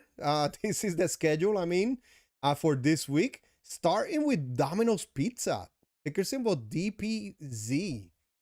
And Domino's Pizza, honestly, let me see. Domino's Pizza, no, this is Tesla. Why is it Domino's Pizza right here? Year to date is down 22.7% in share price. Past year is down 30%. Past 5 years is down 32%. I think Domino's Pizza is a good dividend grower. Let me see something real quick with Domino's Pizza, guys. Hold on, just give me 1 second. I think Domino's Pizza, see the dividend stats. Yeah, if you see, Domino's Pizza is a good dividend paying stock. Payout ratio is only 42%. The dividend yield right now is at 2.5%. Look at this dividend growth, 14.7%. They have grown their dividend 12 years. Right now, they pay almost $2 a share. Yeah, if you see right here, look, Tim will like something like this. Look at this, 17% in 2022, 10% in 2023, and then look at this, 24% in 2024, then 15% last year, and now this year 14% dividend growth because the share price has been going down as of lately. Look at the dividend yield; it's right now the highest in the past 5 years at 2.5. Yeah, 2.7% was the highest earlier this year, but it still looks good. Domino's Pizza. Yeah. Revenue growth is slow. It's a mature company. So this is what you're gonna see: 4% revenue growth. So yeah. Let me see. The operating income is also growing. It's at 974 million. I would like to look at the same store sales. Look at the share buyback. Look at this. Buying back shares like crazy. Oh my gosh. 33.9. Yeah. Domino's Pizza is a solid company. Or a good company. No AMC. AGNC. I haven't looked at this company in a while. AGNC was like, my first, my first mistake. I invested in AGNC when I first started investing. And it was like here, like around, where was it? No, hold on. It's right here in 2022. It was like a $14 a share, somewhere around there. $14, $15 a share. Then because I saw it going down, going down, going down, I didn't invest much more in 2022. Then I sold it. I sold it at a loss. That was my first bad stock that I picked up, was AGNC. Let me see. There's a couple messages there in the chat before I go to the next couple of days. See, here's the one thing. What would you have bought with the J&J money if you sold it? You might be up 3 or 400% in some other stock. Yeah, that is true, Fast Eddie, but I haven't been researching other stocks. Yeah, it's just my original plan with that dividend portfolio, Fast Eddie, was to buy and hold dividend paying companies that I can hold into long term, like 15, 20 years that can give me some nice dividend income in the future. So that's why I wasn't planning on selling any of those positions in the long term. So could I have bought some other companies? Yeah, yeah, man. I could have bought many other companies. I could have bought Nvidia, I could have bought AMD. I could have bought, many of the other ones, but I want to stay, I guess, focused, on the dividend growing side. I like the idea, Fasteri, of not having to sell my positions in the future and live off dividend income, I guess, some recurring revenue, right? Or cash flow, I want some cash flow. That's the plan. Will I change in the future? I don't know. Maybe Fast Eddie. I'll probably change. But as of right now, I want to stay with that plan. Jay, you holding a company like J&J and not Drip to take the money and put into a company like Vici that doesn't compound. Not good for me. Drip J&J. Yeah. Tim has mentioned that many times too. Yep. I should turn on the drip, honestly. But I've been buying other companies like Vici with it. I think I bought Meta in the last Johnson and Johnson dividend. I think I bought Meta with it. I combined it with like the deposit. That's what I did. Johnson and Johnson has a way lower risk profile than any stock with a chance to grow 400%. It has a different job in a portfolio. Yeah. Domino's makes a lot of money from a not so good product like MCD. The CAGR is very strong with DPZ. Yeah, I like it. I like the dividend CAGR from it, from Domino's Pizza. Between classes, can't believe how high JP Morgan Chase has gotten. Not sure I'll be buying again. Yeah, that's a solid bank. It's like the top bank in the US, right? Isn't it the top bank in the US? I should have held Bank of America also, a little bit longer. Let me see. Year to date it's finally up 5.8%. I know the financial sector year to date was down as of recently. Like it had a nice pullback. It had a nice time to buy, honestly. Even in JP Morgan Chase, under $300, I thought it was a nice buy right there. Let me take a look real quick. Mm, Yeah. Yeah, it was at a lower price to book. Yeah, at a 2.1. Right now it's at a 2.5. And 2022, it was a nice time to buy JP Morgan Chase. But this is another one of those, long term. Yeah. And 2022 was a nice time to buy JP Morgan. Let me go back into this because I want to review this. Rivian is a good stock to do swing trading, but when it's around 10 and sell at 18, make a couple extra bucks. Yeah. No, but Jay, you never know. Stock market always goes up into the right. Yeah. Yeah, Fast Eddie. It's just I'm also in the accumulating process, right? Like my portfolio is only at 42K. And I do see a lot of investors, well, that they have like significant positions, in some of these companies, like um, like whatever, 20, $25,000, like, that's very significant to me right now. Like that's a very large position into a single stock right now for me. So maybe when I get to those levels, my mentality will probably change, honestly. Um, yeah. I'm not gonna discard. I'm not gonna say, oh no, I'm never gonna be, swing trading, or I'm never gonna do this, or I'm never gonna do this style of investing or this style of investing. I think we all evolve as investors, and there's always a change along the ways for something that you then say, oh wow, hold on. I should have started investing like this before, because this is really what I'm good at, and this is what I really like, you know. So as of right now, I'm comfortable with the buying and holding long term investing. That's what I like, you know, so far. So will I change in the future? Possibly, there could be a possibility. But as of right now, yeah, that's what I'm doing.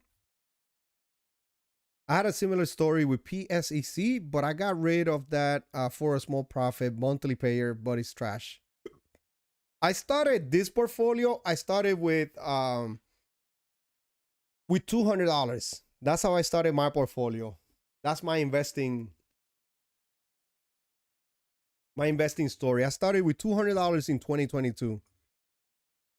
And then I started putting money at the end of 2022. So I stayed with $200 for most of 2022.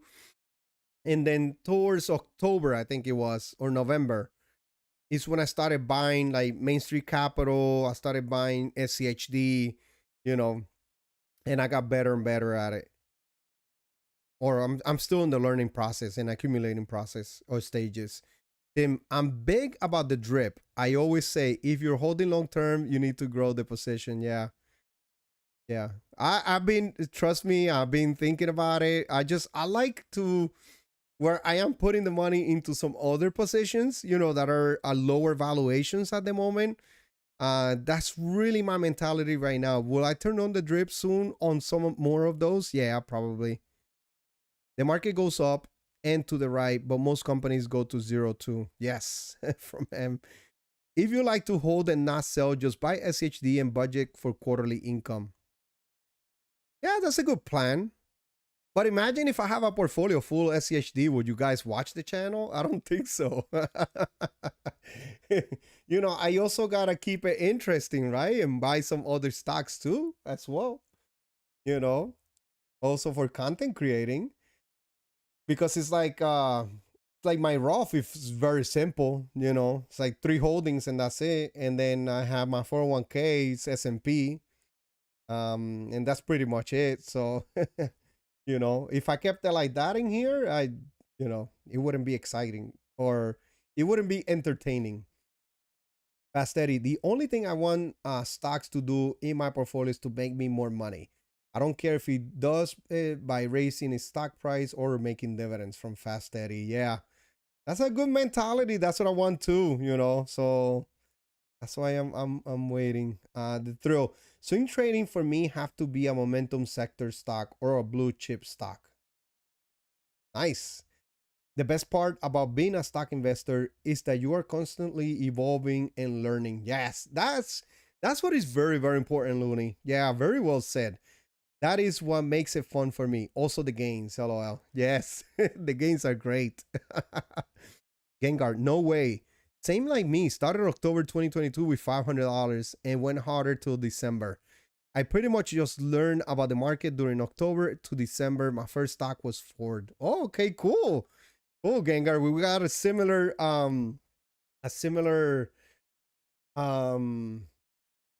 gosh, a similar story, or a similar journey we have. So yeah, I started in 2022. I put $200 into the portfolio, and then I bought AGNC, and I don't think I bought anything else.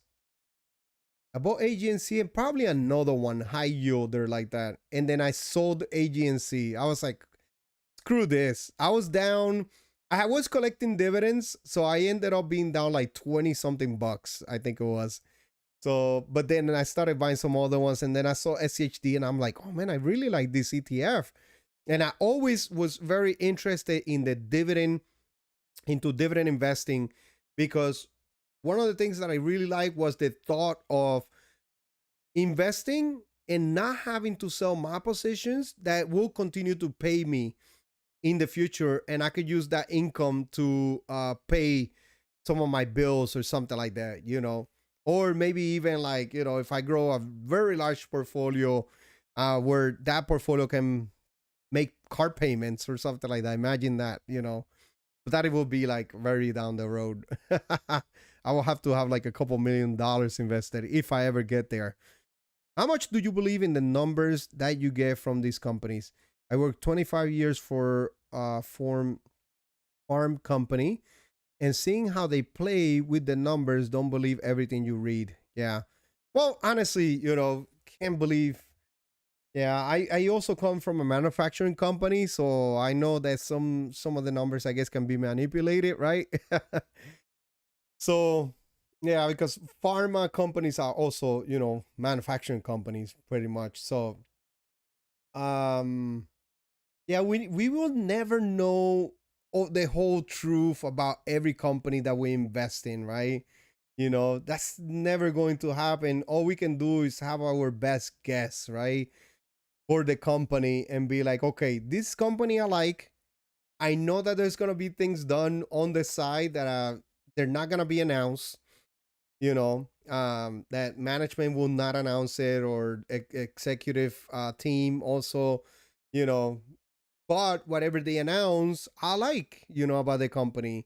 And maybe even into the products, look into the products. Maybe they are companies that you don't use the products, but you see a lot of people around you using the products, or maybe on social media also that they use the products a lot.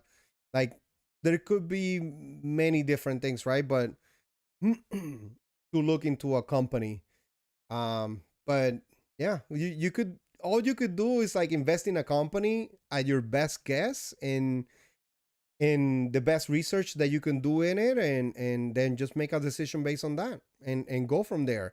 And we're not gonna have 100% winners, right? Um, yeah, I've had a couple losers, already that I've lost, but we gotta do our best. We gotta have our best guess. Whenever we're investing into a stock, into a company. Being a stock YouTuber is one of rare situations that it makes sense to not just own ETFs. Can you show the earnings report dates 2 weeks from now? Yes. Yeah, so for this week right now, Wednesday is what I'm looking at right now, which is going to be Alphabet. That's when they're announcing earnings after closing hours. They're going to be announcing earnings. So I'm really, really looking forward to that, to Wednesday afternoon. Tesla also announcing earnings. But if we take a look at Tesla, let me see. The earnings per share,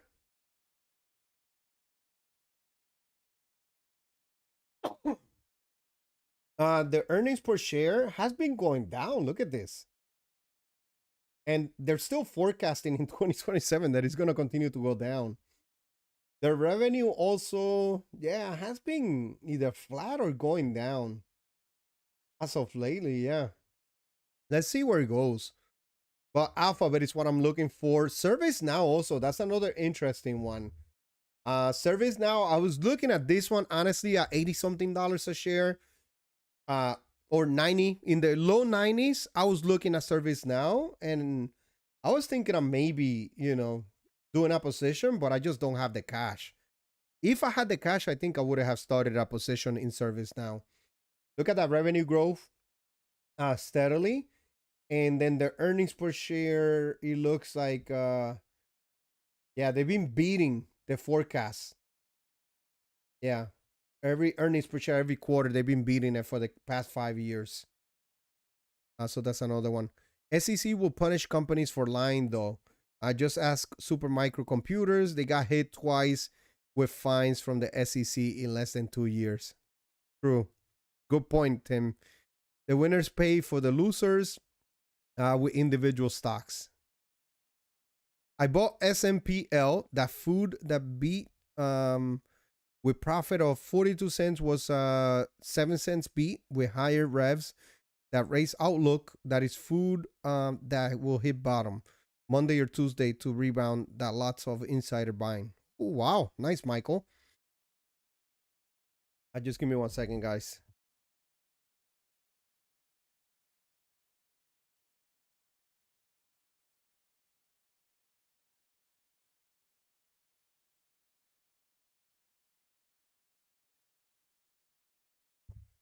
Okay. All right. I'm back. All right, guys. So yeah, so let's take a look. What's his name? Looney. Looney wanted to take a look at 2 weeks from now. So the end of the month, this is when the stock market is gonna move. significantly, which is gonna be, I want to say, it's probably gonna start happening on Wednesday, when a couple of these companies are gonna announce. But even on Tuesday, you have Coca-Cola announcing on Tuesday before open. Also, UPS, S&P Global also announcing earnings on Tuesday before the market opens. Let me see, what's this? Boeing company, I think it is. Then you also have Visa after the market closes. Seagate, this is another tech company right there. Waste Management, this company is solid. Waste Management is a solid company for the long term, especially. Uh, Definitely, I can say I'm pretty certain this company will not be disrupted by AI anytime soon. Anytime soon, with the in waste management right there. Not financial advice, but I really don't believe so. SoFi announces earnings on Wednesday, so let's see where it goes. This is one that I'm also keeping my eye on, and I wanna see what they announce. I really wanna read the earnings call on this one. I think Coca-Cola is gonna continue its growth, continue its organic products growth. I think that's what they had the last time, if I'm not mistaken. Man, it's hard for me to think off the top of my head when I'm on the spot right now. But I know Coca-Cola had good earnings the past time. SoFi, definitely looking at SoFi, and that's the one that I think I'm gonna be more focused on Wednesday. Procter and Gamble, I think it's just gonna be same as usual, business as usual, continue its slow growth, mature company, paying its dividend. One thing that I need to do, I think I need to turn on the drip on Procter and Gamble. Honestly, it's still at a nice share price. ADP also, look at this, announcing earnings on Wednesday. And then on Wednesday after closing hours, this is when the market starts moving. Microsoft announcing earnings. Don't be surprised if you see a nice bounce back from Microsoft, because it's still down under $400. Look at that revenue that they expected to be in in the next quarter, which it will be. Hold on, let me see. Hold on, is this the one that they're trying to do? Yeah, the revenue, the estimate is $87.6 billion and an earnings per share of $4.23. So yeah, let's see where it's at. But man, Microsoft, don't be surprised if there's a nice bounce back from Microsoft from the, let me see, in the year to date is down 18.5%. In the past year is down 22.7%. And then Meta is going to be the one that I'm going to be keeping my eye on, which is expecting a $60.2 billion in revenue estimate. And then the earnings per share is at $7.18. Meta has been growing its revenue around 20% year over year. I continue to expect that, growing in Meta platforms. So don't be surprised if you see that big bounce, a nice bounce on Meta also. Robinhood, then you got Starbucks, which I sold it. Yeah, I sold it. Vici Properties also announcing earnings after Wednesday closing. I have a busy Wednesday from what I see right here. Lamb Research also. Chipotle, I don't know if any of you guys are in Chipotle investors, but really looking forward to Meta and Vici Properties on Wednesday night. Then you got Thursday, you got MasterCard. I don't know if any of you guys are MasterCard investors or Altria. Right here, Hershey, another company. I would have liked to buy this one. I think it was like a year ago. Let me see. Yeah, when they had the cocoa prices, even though right now it's down, but right now I don't know if I want to add any other companies into my portfolio. But then after that, Thursday, after the market closes, Apple, ticker symbol AAPL, announcing earnings. Amazon announcing earnings. Let's see where these stocks go, man. I'm hoping I get some more opportunities with Amazon, but don't be surprised if you see a bounce back also. Even though they're gonna announce a lot of capex spend, so it could go. I'm thinking it's probably gonna go down once again, the share price in some of these stocks, like Meta, Amazon, with the capex spend. But let's see, I might be wrong. I might be wrong. And then on Friday you have Chevron, ExxonMobil, so energy, AbbVie also. That's another one that has been performing very well. In AbbVie, look at this, 119% in the past 5 years. Jeez, 37% upside in the past year. Wow, from AbbVie. Colgate. Then you have at the end of the day, yeah, a couple of the companies. Yeah, so that's that one. Then let me see on August. First week of August, we have McDonald's, Pfizer. I'm gonna keep my eye on that one. AMD. Wow, this is gonna be, look at this. In August, the first week of August, you got Supermicro, AMD, Arista Networks, A Lab, Open Door. Wow, this is all tech right here. On Tuesday, August 4th, it's gonna be all tech.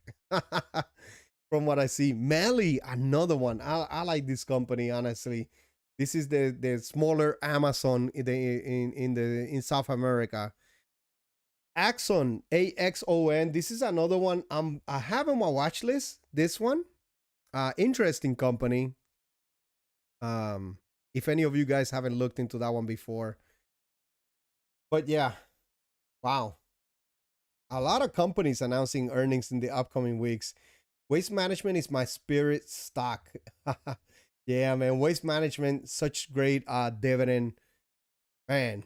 Yeah, I believe in the future of trash. Waste Management all the way. Yeah, Waste Management is the trash stock that you know should have been in my portfolio. Honestly, that I'm thinking about it. But yeah, such a good stock. Self-driving garbage trucks. Yeah. So you know what that's gonna do, right? Once they start investing in that, then they don't have that much payroll. So it's a win-win for them. With that, these next 2 weeks are gonna be crazy. Yes, Looney.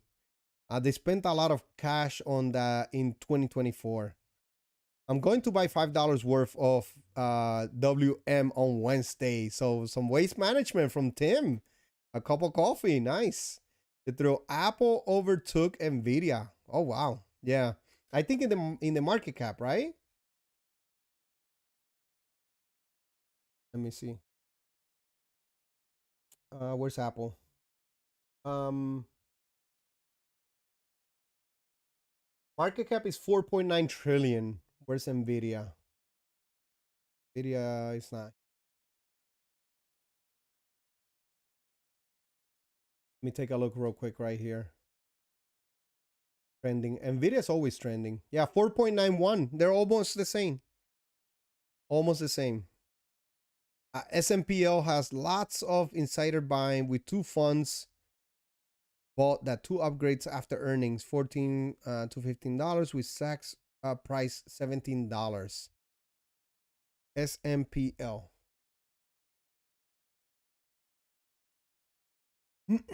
The Simply Good Foods. Yeah, you have mentioned this one before. Packaged foods, consumer staples.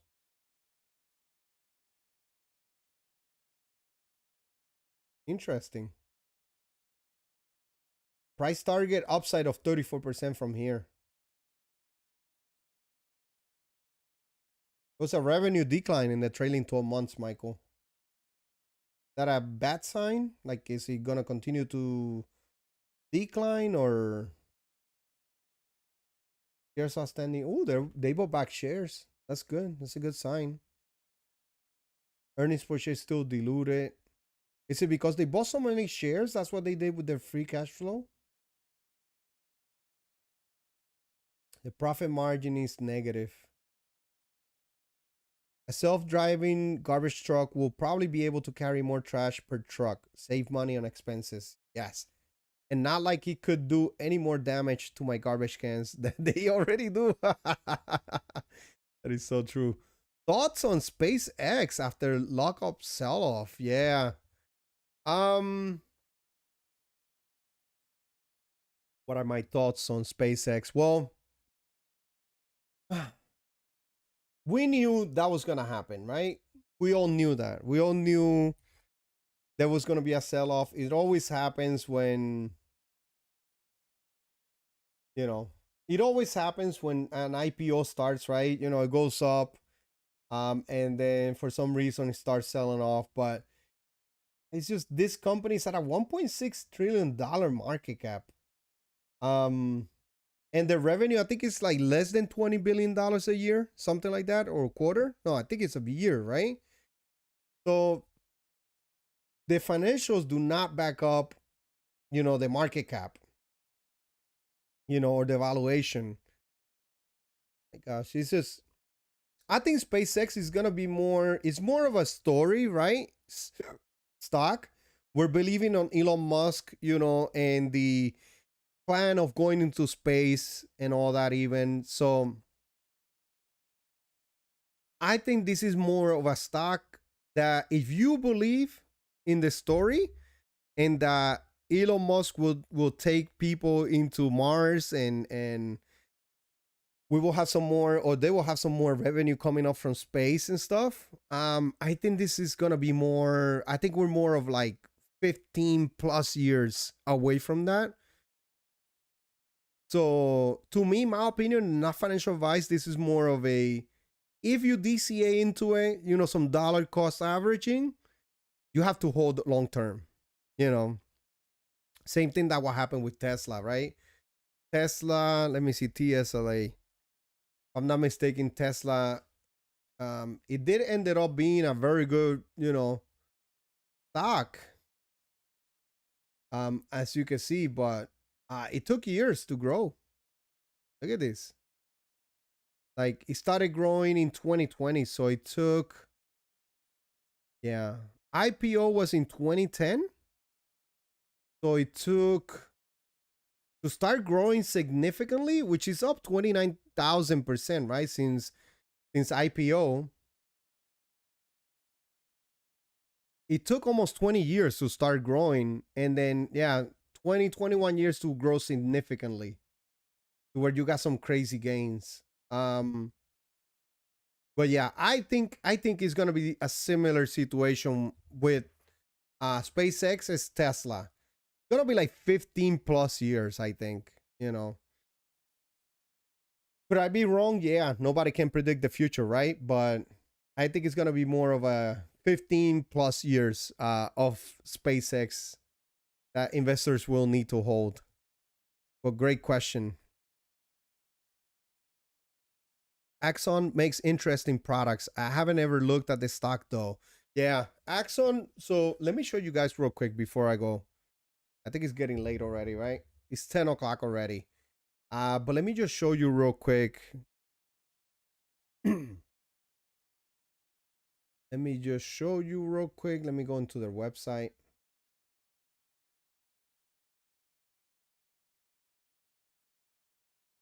Anything that I need to close. So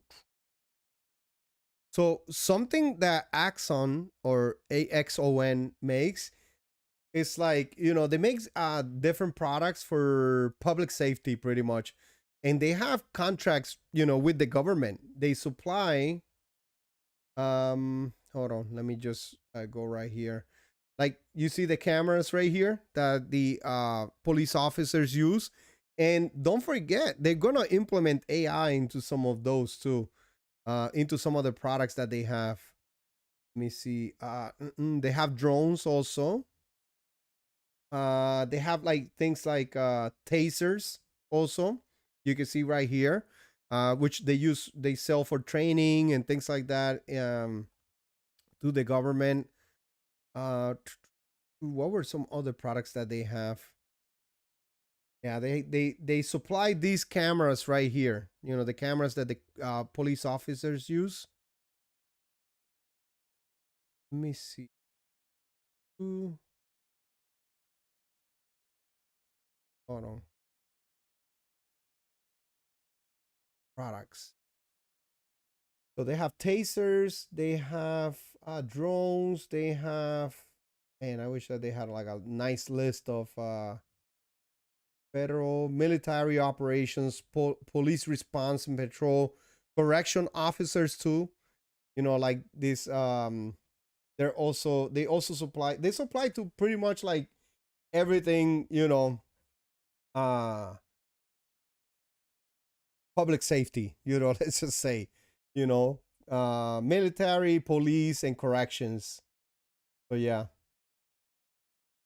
Yeah, but I want to continue looking into the stock. I have it on my watch list though. It is right here. The ticker symbol is AXON. If any of you guys want to look into it, in the past year is down 31%, as you can see right here. So year to date is down only 10%. Past 5 years is still up 193%. So I just gotta look into it. You could sell PFE for waste management, not financial advice. That wouldn't be a bad trade. That would be a good trade. Remind me to know something. I just asked my wife. She knows everything. Yep. Those police body cams also do language translations as well. Yeah, and they're gonna be implementing more and more AI into those police body cams too. And there was another product that they were gonna implement AI. Oh, next time I am stopped, I am talking Norwegian. Yep. Yeah. But yeah, this is a company that I have on my watch list. I have it on my watch list right now. Mm-mm. There was let me see something. Its revenue, you can see that it's growing very nicely. It's 2.98 billion dollars. If you see the revenue growth 31, 33, 34%, 37%. So yeah. So very good revenue growth. Operating income is in the negative right now, as you can see, 24 million. Net income is at 205. Let me see. Yeah, they still issuing shares also. So that's why I just have it on my watch list. Earnings per share is at $2.57. Free cash flow is only at 19 million. Yeah, the profit margin is very low. It's only at 6%, 4%. That's why I have it on my watch list still. Operating margin, it is in the negative also. Yeah. But if the company has a significant pullback, I might need to start it. I might need to look seriously into adding into my portfolio. Trailing PE is at a 200. Forward PE is at a 61, which is the lowest in the past 5 years. Let me see. Price to sales is at 13. Yeah. So yeah. Yeah, this is one of the ones on my watch list. ICE will not treat you right, to say the least. LOL. Yeah, man. Axon has a crazy PE though. Yeah. Yes, he does. Yes, he does. That's why I just have it on my watch list. Pretty much it. All right, guys. It is 10 o'clock already, so I'm gonna be. Yeah, I think this is gonna be it. Wow, I reached 30 people. And guys, don't forget to hit the thumbs up. Anybody that had just joined the stream in there in the chat. Wow, today was a very nice stream. A lot of people here in the chat. We had a lot of good topics today, honestly, in the chat today. So very, very good stream today. Definitely enjoyed it. I should be back tomorrow. Yeah, I should be on stream tomorrow. I do have to do a because I keep getting messages about my spreadsheet, so I think I need to make a video on how to make it real quick, which is something is very simple. So yeah, I'll probably do that one of these days. But I am on vacation this week, so let's see. What do I do? Maybe I'll get on a live stream like at 9:30 a.m. Eastern time.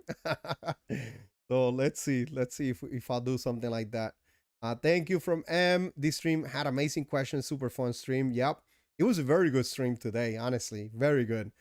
Fast Eddie, goodbye, Jay in chat. Looney, thank you, Jay. Yep, you're welcome. See ya from Anders.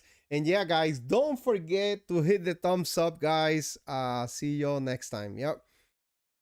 Don't forget, guys, to hit the thumbs up, subscribe to the channel. If you're not subscribed, turn on notifications. Very, very important. So you could join the live stream. 9:30 a.m. is good. Yeah, I think I'm gonna do one of those. And there's honestly, great stream tonight. Great talking with everyone. Peace and happy investing. Catch you all tomorrow. Yeah, I think I'm gonna do one of those, Anders. So guys, stay around. Turn on notifications just in case I post a link, so we can go on a stream real quick for a little bit in the morning.